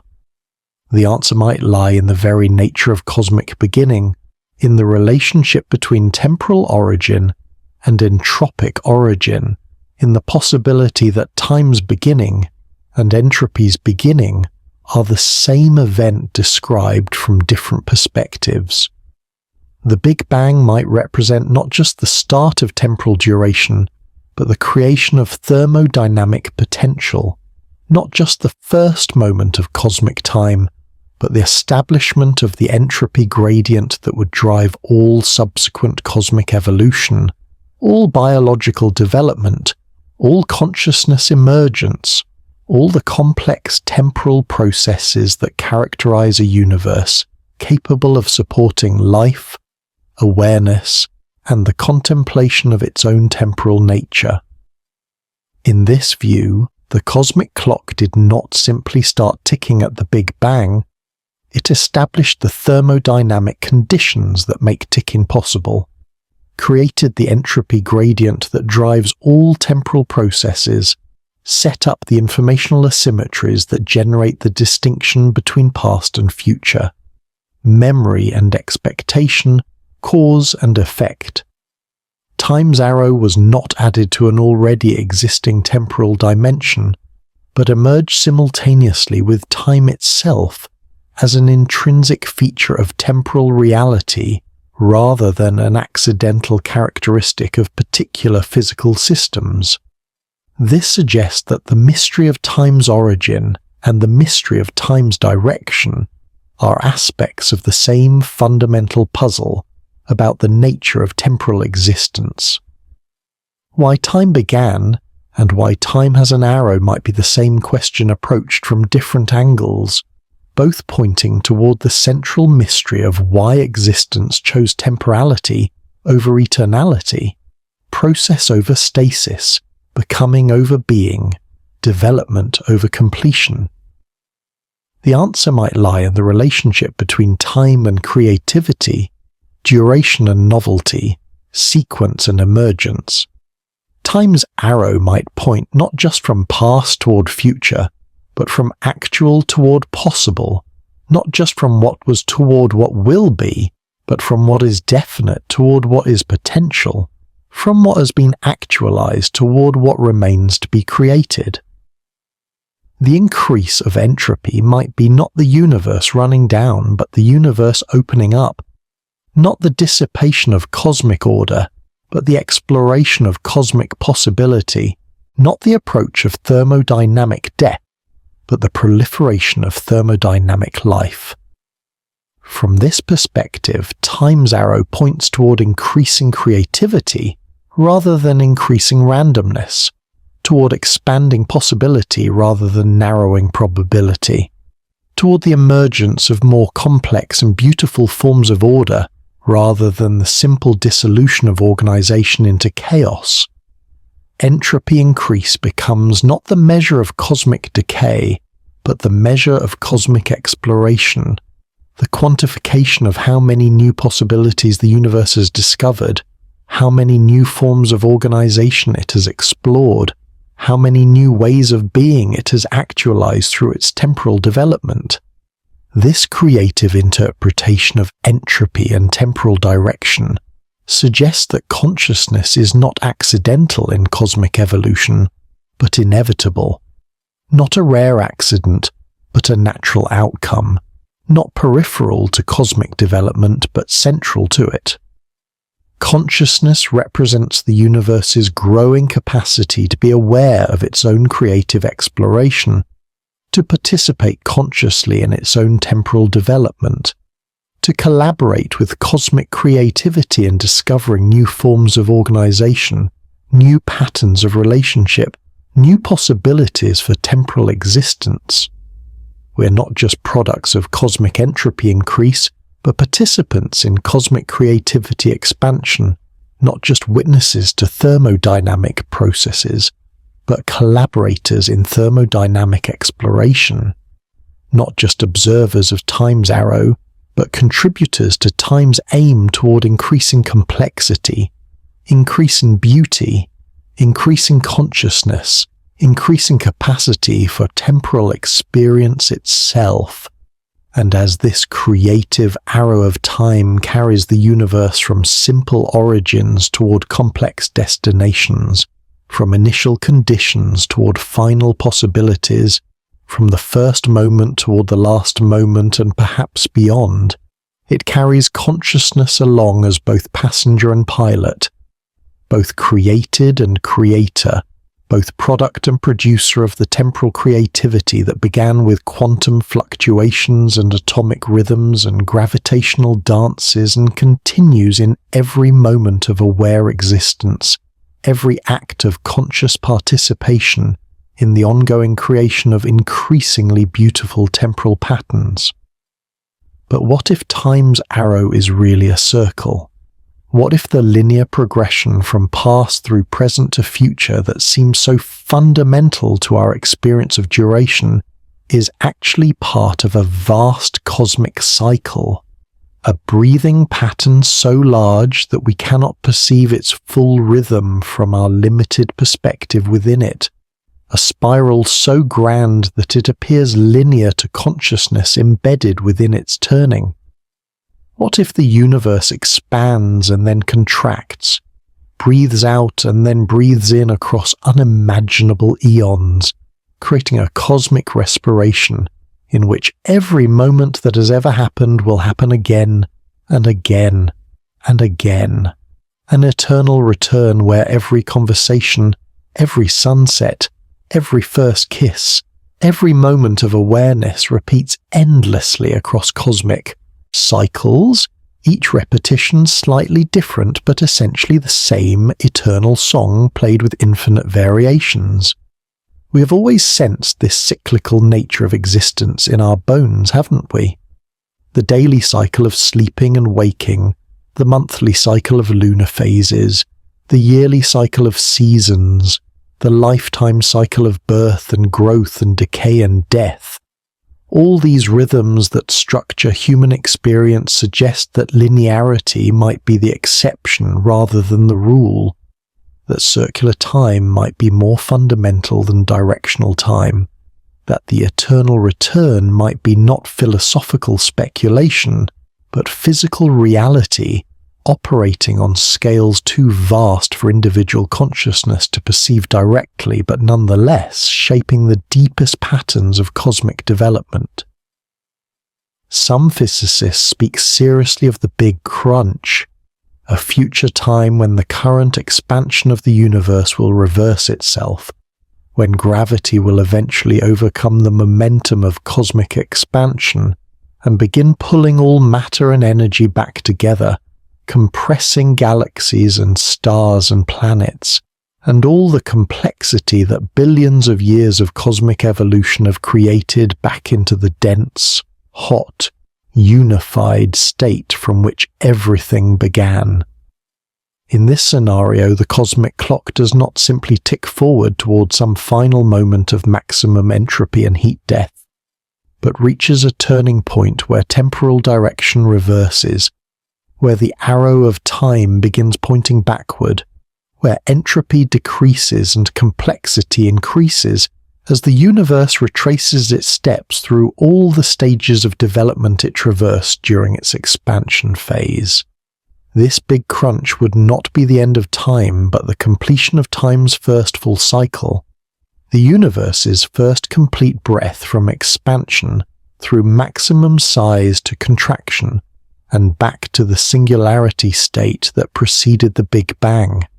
And from this compressed singularity, according to some cyclic cosmological models, another Big Bang would emerge, initiating another cycle of expansion and cooling and complexity formation, creating another universe that might be identical to the previous one, or might explore slightly different possibilities, while following the same basic pattern of temporal development from simple origins to complex outcomes, and back to simple origins again.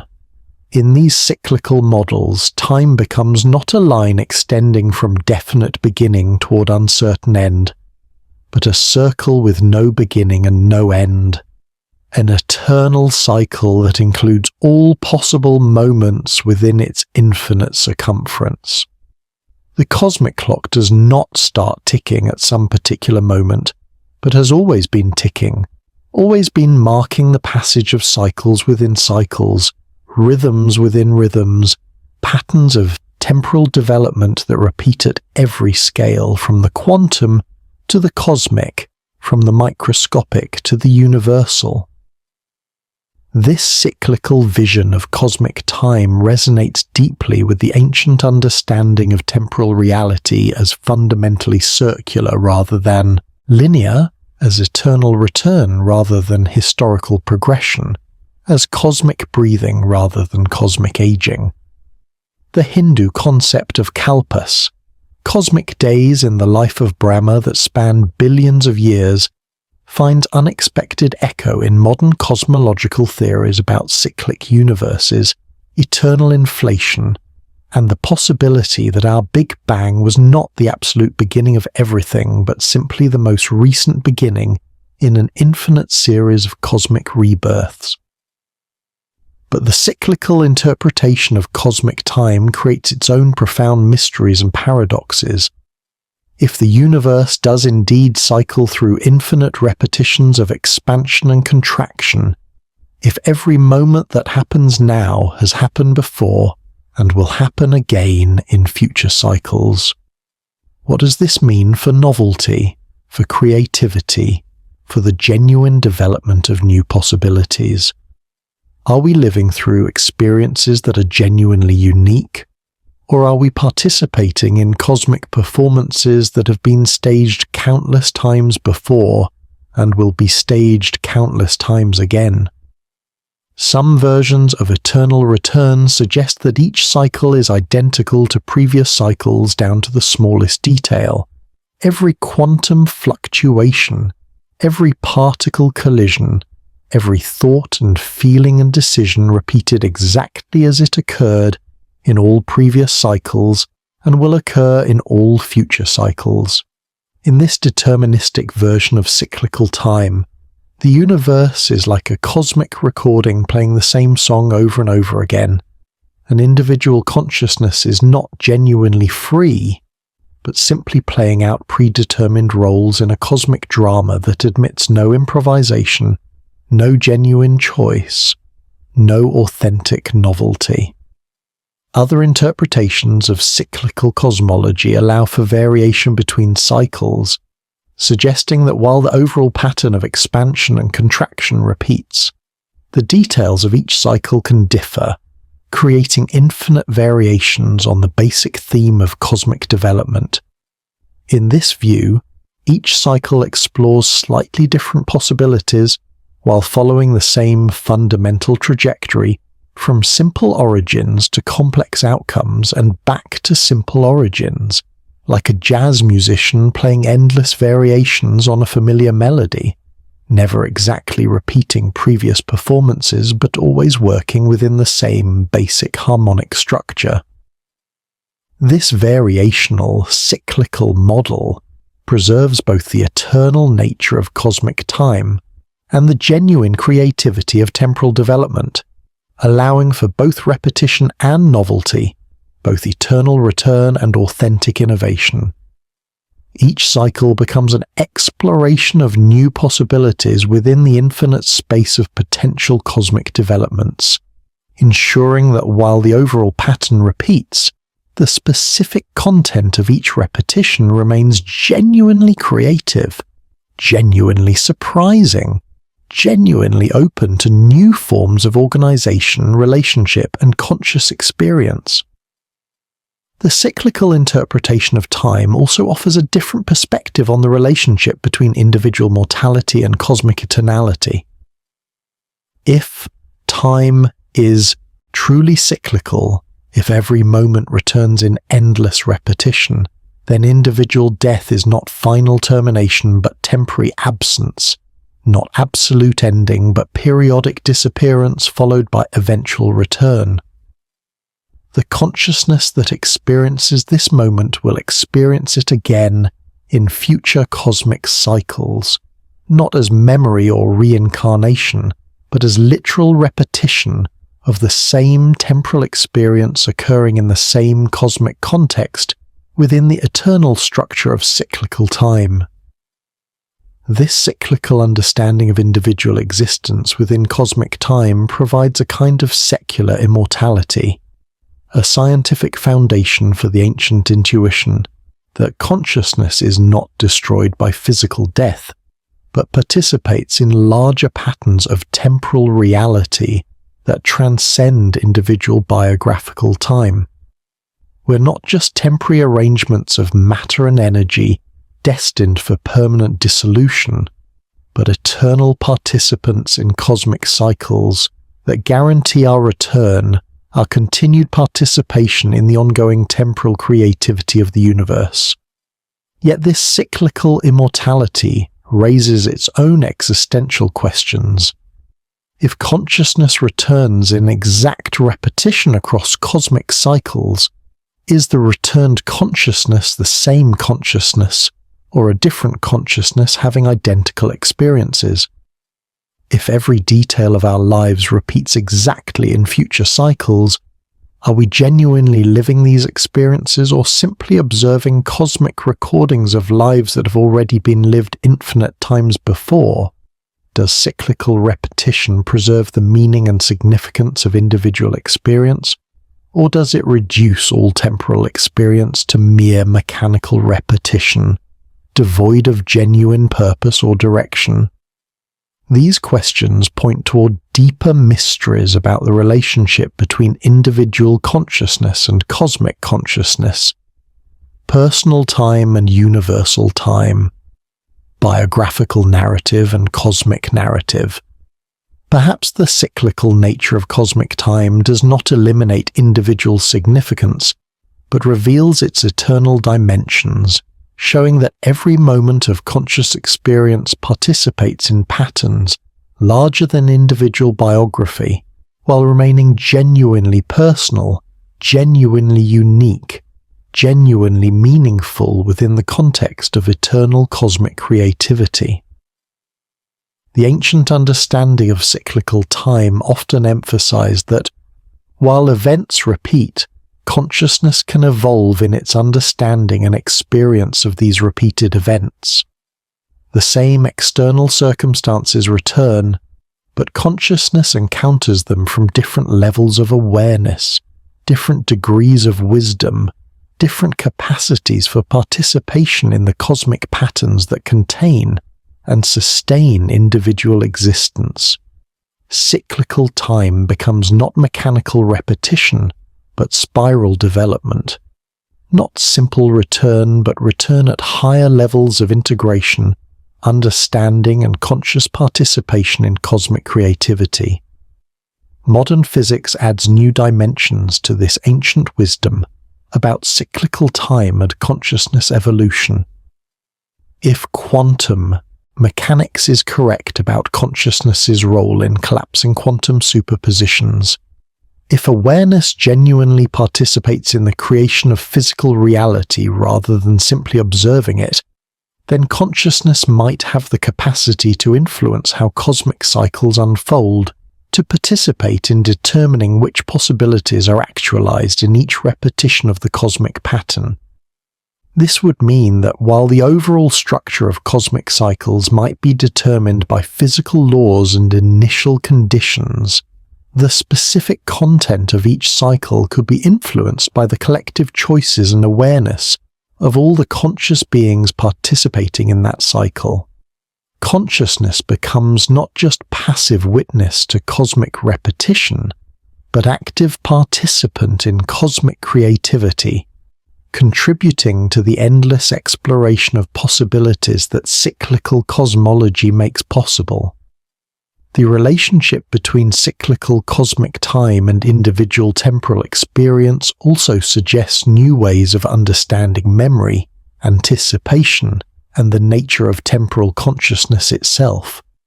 If time is cyclical at the cosmic level, consciousness might have access to information about previous cycles through what we typically interpret as intuition, déjà vu, archetypal dreams, or mystical experiences of eternal recurrence.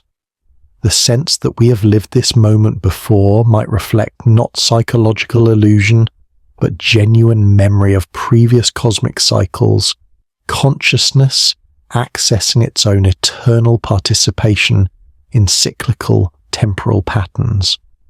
Similarly, the capacity for prophecy, precognition, or intuitive knowledge about future events might reflect consciousness's ability to access information about how similar situations have unfolded in previous cycles, drawing on eternal patterns of cosmic development to anticipate how current circumstances are likely to evolve.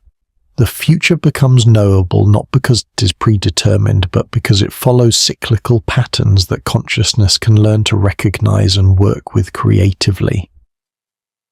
But even as cyclical cosmology offers these rich possibilities for understanding the relationship between individual consciousness and cosmic time, it also points toward ultimate questions about the nature of temporal existence itself. If time is cyclical, what sustains the cycles? What provides the energy for endless cosmic repetition?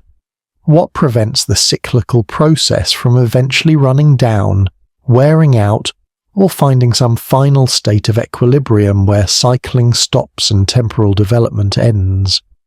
Some theories suggest that the energy for cosmic cycling comes from the vacuum itself, from the quantum processes that underlie all physical reality, from the same source that sustains the constant creation and annihilation of virtual particles in empty space. The cosmic cycles might be powered by the fundamental creativity of existence itself, by the basic tendency of reality to explore possibilities, to actualize potentials, to create new forms of organization, and relationship and conscious experience. In this view, cyclical time is not mechanical repetition powered by some external source of energy, but creative exploration powered by the intrinsic creativity of existence itself. Each cosmic cycle represents the universe exploring new possibilities within the infinite space of potential cosmic developments, ensuring that cyclical time serves not mechanical repetition, but creative evolution, not simple return but spiral development toward ever more complex, ever more beautiful, ever more conscious forms of temporal existence.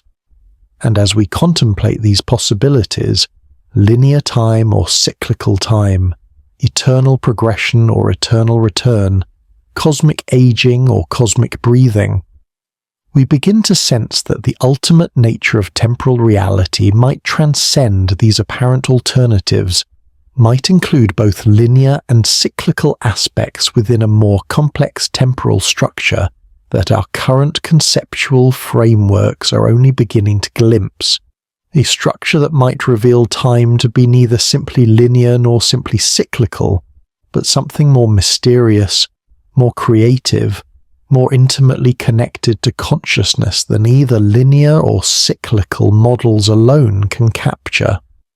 In our digital age, as we surround ourselves with computers and networks and artificial intelligences that process information at speeds that make human thought seem glacially slow, we begin to wonder whether time itself might be computational, whether the universe might be not a physical system unfolding through temporal duration, but an information processing system computing itself into existence, calculating its own reality through vast cosmic algorithms that run on the hardware of space-time itself.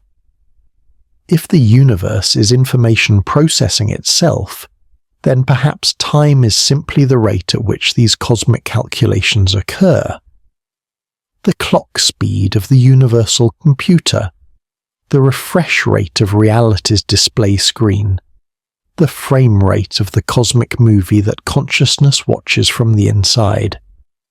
This computational perspective on time suggests that each moment might be like a frame in an infinite movie, each instant a discrete calculation in an ongoing cosmic computation, each tick of the cosmic clock a step in a vast algorithmic process that generates the appearance of continuous temporal flow through rapid sequential updates of the universal information state.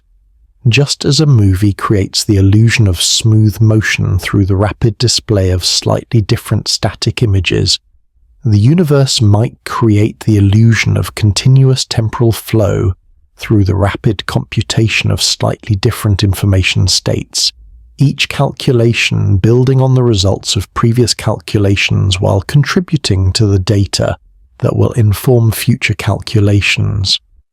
In this digital universe, the fundamental units of time would not be smooth intervals of duration, but discrete computational steps, temporal pixels in the cosmic display, quantum moments of information processing that represent the smallest possible units of cosmic calculation. These temporal quanta would correspond to the Planck time, roughly 10 to the power of negative 43 seconds, the theoretical limit below which the concepts of space and time lose their conventional meaning, and reality becomes fundamentally granular rather than continuous, quantized rather than analog, digital rather than smooth. The implications of this computational view of time extend far beyond abstract physics into immediate questions about the nature of consciousness, free will, and the relationship between mind and cosmos. If time is computational, if each moment represents a step in vast cosmic information processing, then consciousness might not be a product of complex physical processes unfolding through time, but a subroutine in the cosmic computation itself, a specialized information processing algorithm that has evolved within the larger computational framework of universal reality.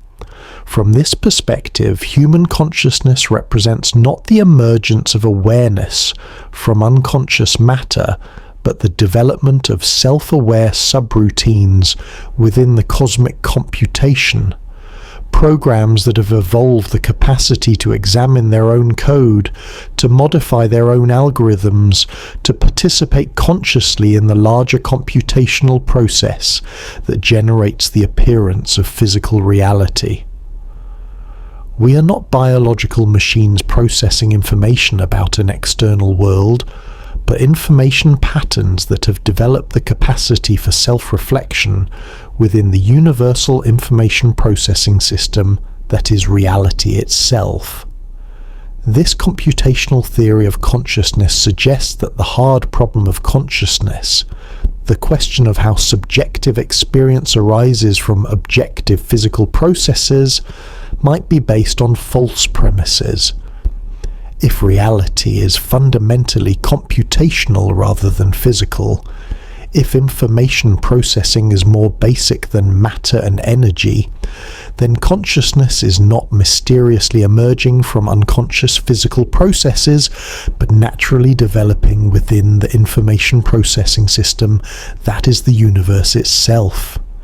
Awareness is not produced by computation, but is computation, not generated by information processing, but is information processing examining itself from the inside.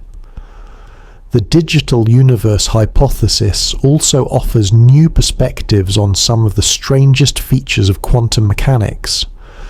The quantum superposition of particles existing in multiple states simultaneously until observation collapses them into definite states begins to make sense if reality is computational rather than physical. In information processing systems, data can exist in superposition states, multiple possible values simultaneously, until specific calculations require definite values, at which point the superposition collapses into specific information states that can be used in further computations. Quantum entanglement, the mysterious connection between particles that allows instantaneous influence across arbitrary distances, also becomes more comprehensible in a computational universe. In information processing systems, different parts of the same calculation can be correlated in ways that appear mysterious from the perspective of individual data points, but make perfect sense from the perspective of the overall computational process. Entangled particles might be different variables in the same cosmic calculation, correlated not through mysterious physical connections, but through logical relationships within the universal algorithm. The observer effect in quantum mechanics, the fact that measurement seems to influence the behavior of quantum systems, finds natural explanation in computational terms. In information processing systems, the act of accessing information necessarily affects the state of the system being accessed, not through mysterious consciousness-matter interactions, but through the logical requirements of information retrieval within computational frameworks. Observation does not mysteriously collapse quantum superpositions, but necessarily converts superposed information states into definite information states that can be integrated into larger computational processes. But the computational universe hypothesis raises profound questions about the nature of time and temporal experience. If reality is computational, if time represents the sequential steps of cosmic information processing, then what determines the rate at which these computations occur? What sets the clock speed of the universal computer? What prevents the cosmic algorithms from running faster or slower, from processing more information per unit time or less information per unit time, from speeding up or slowing down the apparent rate of temporal flow? Some theories suggest that the rate of cosmic computation is determined by fundamental physical constants: the speed of light, Planck's constant, the strength of gravitational and electromagnetic forces, which might represent not arbitrary features of physical reality, but necessary parameters of the cosmic computational system. Values that must be precisely what they are in order for the universal algorithms to generate stable, coherent, self-consistent information processing that can support the emergence of complex structures, including conscious information processing systems like ourselves. Other theories propose that the computational rate of the universe is not fixed but variable, that consciousness might have the capacity to influence the speed at which cosmic calculations occur, at least locally, at least temporarily, at least within certain domains of the universal computation. This would explain the subjective variability of temporal experience, why time seems to slow down during emergencies, speed up during enjoyable activities, stretch during meditation, compress during dreams. Rather than being purely subjective impressions, these alterations in temporal experience might reflect actual changes in local computational rates, consciousness exercising some degree of control over the speed at which it processes information, and perhaps influencing the speed at which the larger computational system processes information in its immediate vicinity. The computational perspective on time also suggests new ways of understanding memory, anticipation, and the relationship between past, present, and future. In computational systems, past states exist as stored information that can be accessed and used in current calculations, while future states exist as potential outputs of algorithms that have not yet been executed but whose parameters and initial conditions are already determined. The present represents the current state of active computation, the moment at which potential futures are being calculated into actual present states that will become stored past states in future computational steps. From this computational perspective, the apparent flow of time from past through present to future represents not movement through some external temporal dimension, but the sequential execution of cosmic algorithms, the step-by-step processing of universal information that creates the appearance of temporal progression through computational progression. We experience temporal flow because we are embedded within the cosmic computation, experiencing its sequential execution from the inside rather than observing it from some external perspective where all computational steps would be simultaneously visible. This computational view of time and consciousness suggests that death might not be the termination of consciousness, but the ending of one particular subroutine within the larger cosmic computation. Just as a computer program can terminate without affecting the overall operation of the computer system, individual consciousness might end without terminating the universal computational process that generated it. But if consciousness is fundamentally computational rather than physical, if awareness is information processing rather than brain activity, then the information patterns that constitute individual consciousness might persist within the cosmic computational system even after the biological hardware that supported them ceases to function.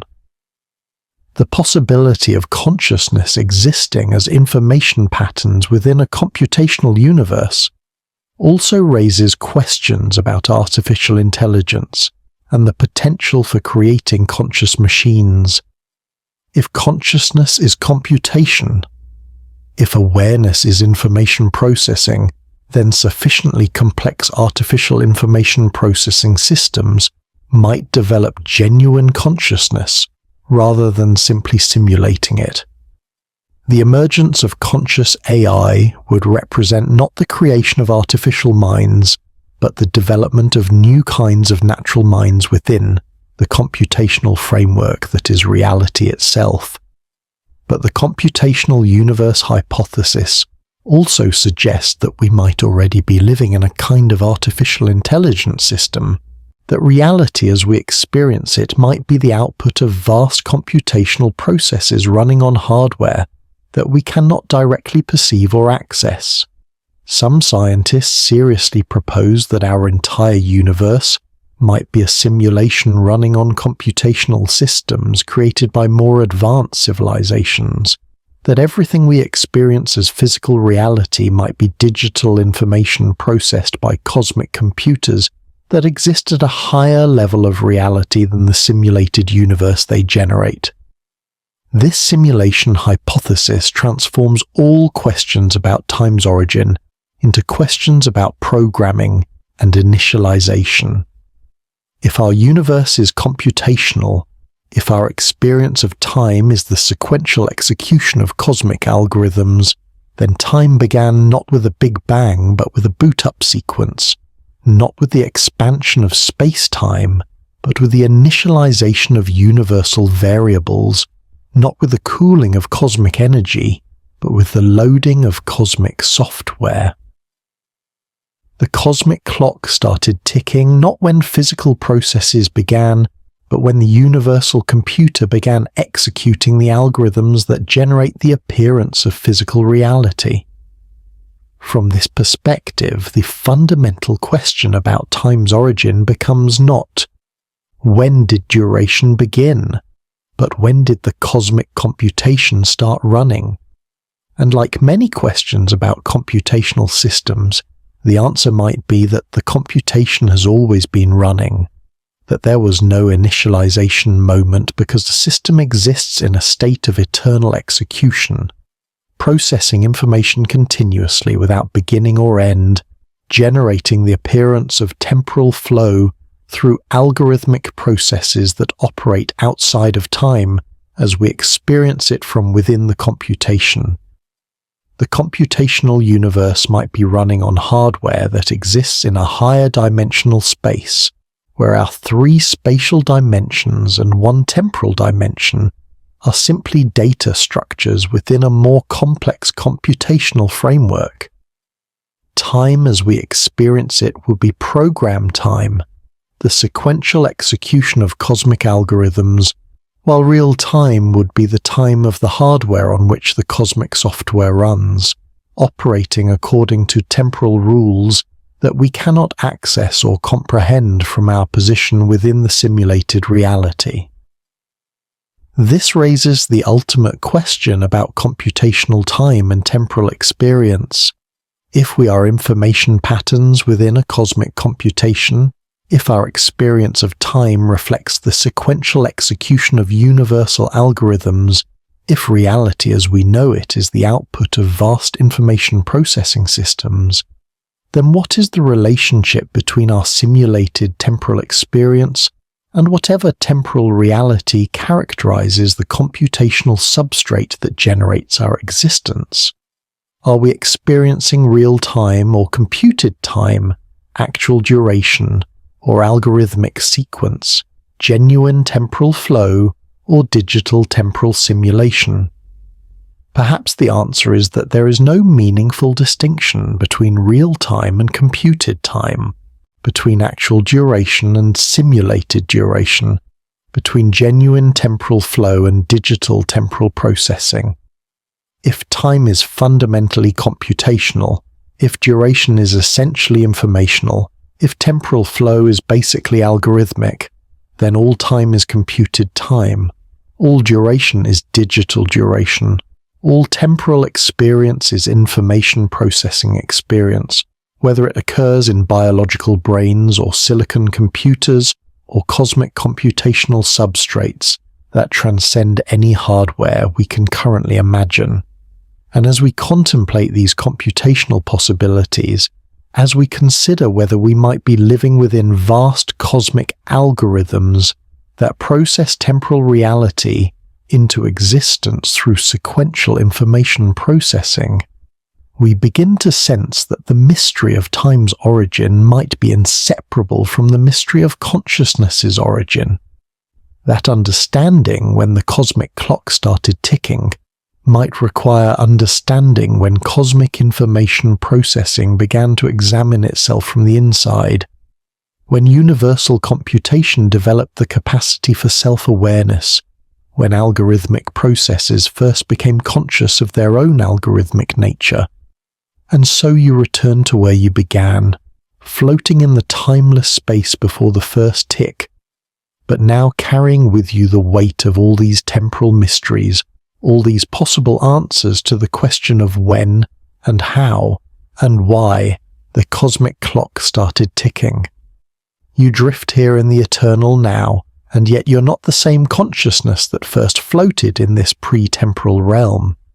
You have journeyed through quantum time and relativistic time, through cyclical time and computational time, through ancient wisdom and modern physics, through the deepest mysteries of entropy and consciousness and cosmic creativity, and in making this journey, you have become part of the answer to the very question that initiated your exploration. You understand now that time is not just duration but relationship, not just sequence but meaning, not just measurement but creation. You carry within your awareness the recognition that time might be personal and relative, cyclical and creative, computational and conscious, all simultaneously, all aspects of a temporal reality so rich and complex that no single perspective can capture its full nature. The question, when did the clock start, has revealed itself to be not a simple historical inquiry, but a profound exploration of the relationship between existence and duration, between consciousness and cosmos, between the temporal and the eternal. Perhaps time never really began in any ordinary sense of beginning. Perhaps it was always there, curled up in the quantum foam of possibility, waiting for space to expand enough to give it room to breathe, for matter to cool enough to provide it with natural rhythms, for consciousness to evolve enough to participate in its creative unfolding. Perhaps the question, when did time begin, is like asking, what is north of the North Pole, minus a question that dissolves when you understand the territory it's trying to map, a puzzle that resolves when you realize it's based on assumptions that don't match the nature of what it's asking about. Or perhaps time begins fresh in every moment, not as a historical event that happened once in the distant past, but as an ongoing creative act that is always happening, always now, always present in each instant of aware experience. Perhaps every moment of consciousness is a new Big Bang, a fresh beginning of temporal reality, a renewed initialization of the cosmic clock that started ticking not 13.8 billion years ago, but right now, In this moment, in your awareness of this moment, in the very act of reading these words and contemplating their meaning, you float here in the space that is neither before nor after time, neither inside nor outside duration, neither temporal nor eternal, but somehow inclusive of both temporality and eternity. And you begin to understand that this is where consciousness always is, at the intersection of time and timelessness, duration and eternity, sequence and simultaneity. You are the point where the universe becomes aware of its own temporal nature, the moment where cosmic time recognizes itself, the place where the question of time's origin encounters the consciousness capable of asking such questions.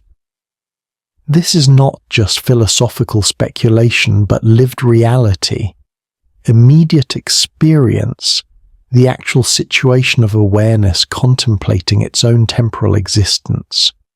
You're not separate from the cosmic clock, but are the cosmic clock becoming conscious of its own ticking, not external to temporal reality, but our temporal reality examining itself from the inside, not outside the mystery of time's origin, but are the mystery of time's origin becoming aware of itself as mysterious. In recognizing this, you begin to sense that the journey through all these different theories and possibilities about time's nature was not just intellectual exploration, but temporal experience itself, not just learning about time, but participating in time's ongoing creation, not just understanding temporal reality, but being temporal reality in the process of understanding itself. Every moment of contemplation was a moment of cosmic self-discovery. Every insight into time's nature was time's insight into its own nature. Every question about temporal origin was temporal origin questioning itself. You understand now that ancient wisdom traditions and modern physics, cyclical cosmologies and computational theories, quantum mechanics and relativistic space-time all point toward the same profound recognition that consciousness and time are not separate phenomena, but aspects of a single cosmic process, that awareness and duration are not different things, but different perspectives on the same fundamental reality, that the observer and the observed, the questioner and the question, the seeker and the sought, are one temporal creativity examining itself from multiple angles. The cosmic clock that began ticking with quantum fluctuations and atomic rhythms continues ticking in your heartbeat, your breathing, your neural oscillations, your conscious participation in the ongoing temporal creativity that never stopped happening just because it learned to call itself history, physics, cosmology, consciousness studies. You are not just studying time, but are time studying itself, not just contemplating duration, but are duration contemplating itself, not just wondering about temporal origin, but are temporal origin wondering about itself. This recognition transforms the question of time's origin from historical curiosity into immediate invitation. If consciousness and time are aspects of the same cosmic creativity, if awareness and duration are different names for the same fundamental process, if you are the universe's way of experiencing its own temporal nature, then participating consciously in temporal existence becomes not just personal experience, but cosmic responsibility, not just individual life, but universal service, not just being in time, but helping time become what it is becoming through your aware participation in its ongoing creative unfolding. You're invited to collaborate with cosmic time in its endless exploration of temporal possibility, to participate consciously in the ongoing creation of increasingly beautiful temporal patterns, to contribute your unique perspective and experience to the vast symphony of temporal creativity that began with the first tick and continues in every moment of aware existence. This is not burden, but gift, not obligation, but opportunity, not constraint, but creative freedom within the infinite space of temporal possibility. Every moment of conscious attention is a contribution to cosmic temporal creativity. Every act of awareness is a participation in the ongoing answer to the question of time's origin. Every experience of duration is a collaboration with the cosmic clock in its patient work of creating meaning from sequence, beauty from change, love from the temporal relationships between conscious beings who recognize themselves as aspects of the same eternal creativity, temporarily experiencing itself as separate individuals. You are not just living in time, but are helping time live. Not just experiencing duration, but are helping duration experience itself. Not just participating in temporal existence, but are helping temporal existence participate in its own ongoing creation. This is the deepest answer to the question of when the clock started. It starts whenever consciousness awakens to its role as collaborator in cosmic temporal creativity, whenever awareness recognizes itself as the universe's way of experiencing its own temporal nature, whenever someone like you floats in the space between time and timelessness and chooses to participate consciously in the ongoing creation of temporal beauty. The cosmic clock started ticking when the universe first became capable of asking when the cosmic clock started ticking. Time began when consciousness became capable of contemplating time's beginning. Duration originated when awareness developed the capacity to wonder about duration's origin. The clock started when you started listening to its ticking, participating in its rhythm, contributing to its ongoing creation of temporal meaning and temporal beauty and temporal love, and it continues starting moment by moment, breath by breath, heartbeat by heartbeat, in every instant of conscious participation in the ongoing temporal creativity that is the universe coming to know itself through the countless perspectives of the conscious beings it creates and sustains and includes within its infinite embrace of all possible temporal experience. So we leave you floating here in the eternal, now that includes all time within its timeless presence, the space where every moment that ever was or ever will be exists simultaneously in the infinite instant where time remembers its timeless origin and timelessness recognizes its temporal expression. But we don't leave you alone.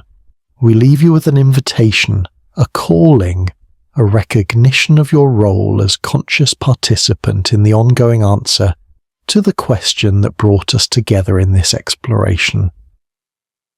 Before you drift into sleep or return to the ordinary flow of daily time, take a moment to feel the cosmic clock ticking in your own heartbeat, to sense the universe's temporal creativity operating through your own conscious awareness, to recognize yourself as the cosmos contemplating its own temporal nature.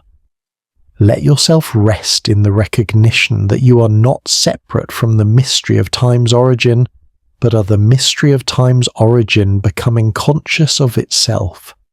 And if this recognition moves you, if this exploration has touched some deep chord of temporal understanding in your awareness, we invite you to share your own insights, your own experiences, your own questions about time and consciousness, and the ongoing creation of temporal reality. Tell us in the comments what you discovered about time's nature through this journey. What questions arose for you? What resonated with your own deepest intuitions about temporal existence? Where are you listening from? And what time is it there as you contemplate the origin of time itself? What patterns of temporal experience have you noticed in your own life, your own consciousness, your own participation in the cosmic clock's ongoing creation of meaningful duration. What would you like to explore further about the relationship between awareness and temporality, consciousness and cosmic creativity, individual experience and universal temporal unfolding?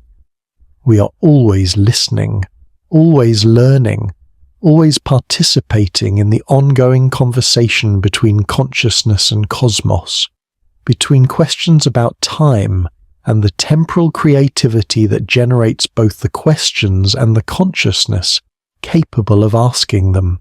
Your perspective, your experience, your insights contribute to this ongoing exploration in ways that no one else can provide, because you are the universe's unique way of experiencing its own temporal nature from your particular location in space and time and consciousness. And as always, as you drift towards sleep or return to daily time or simply rest in the eternal, now that includes all temporal experience within its infinite embrace. May the silence guide you to the stars. May the mystery hold you gently in its timeless depths. And may you always remember that you're not just living in time, but a time itself, learning to live consciously, beautifully, lovingly through the gift of your awareness. The cosmic clock keeps ticking, and you are its heartbeat. Time keeps flowing, and you are its consciousness. Duration keeps unfolding, and you are its way of recognizing itself as the ongoing creative answer to the eternal question of when and how and why existence chose temporality over timelessness, becoming over being, the endless dance of moments over the perfect stillness of eternity. Rest well in the rhythm of cosmic time. Dream beautifully in the space between temporal and eternal, and wake tomorrow ready to participate consciously in whatever temporal creativity the universe dreams into existence through your aware presence in the ongoing mystery of time's endless beginning.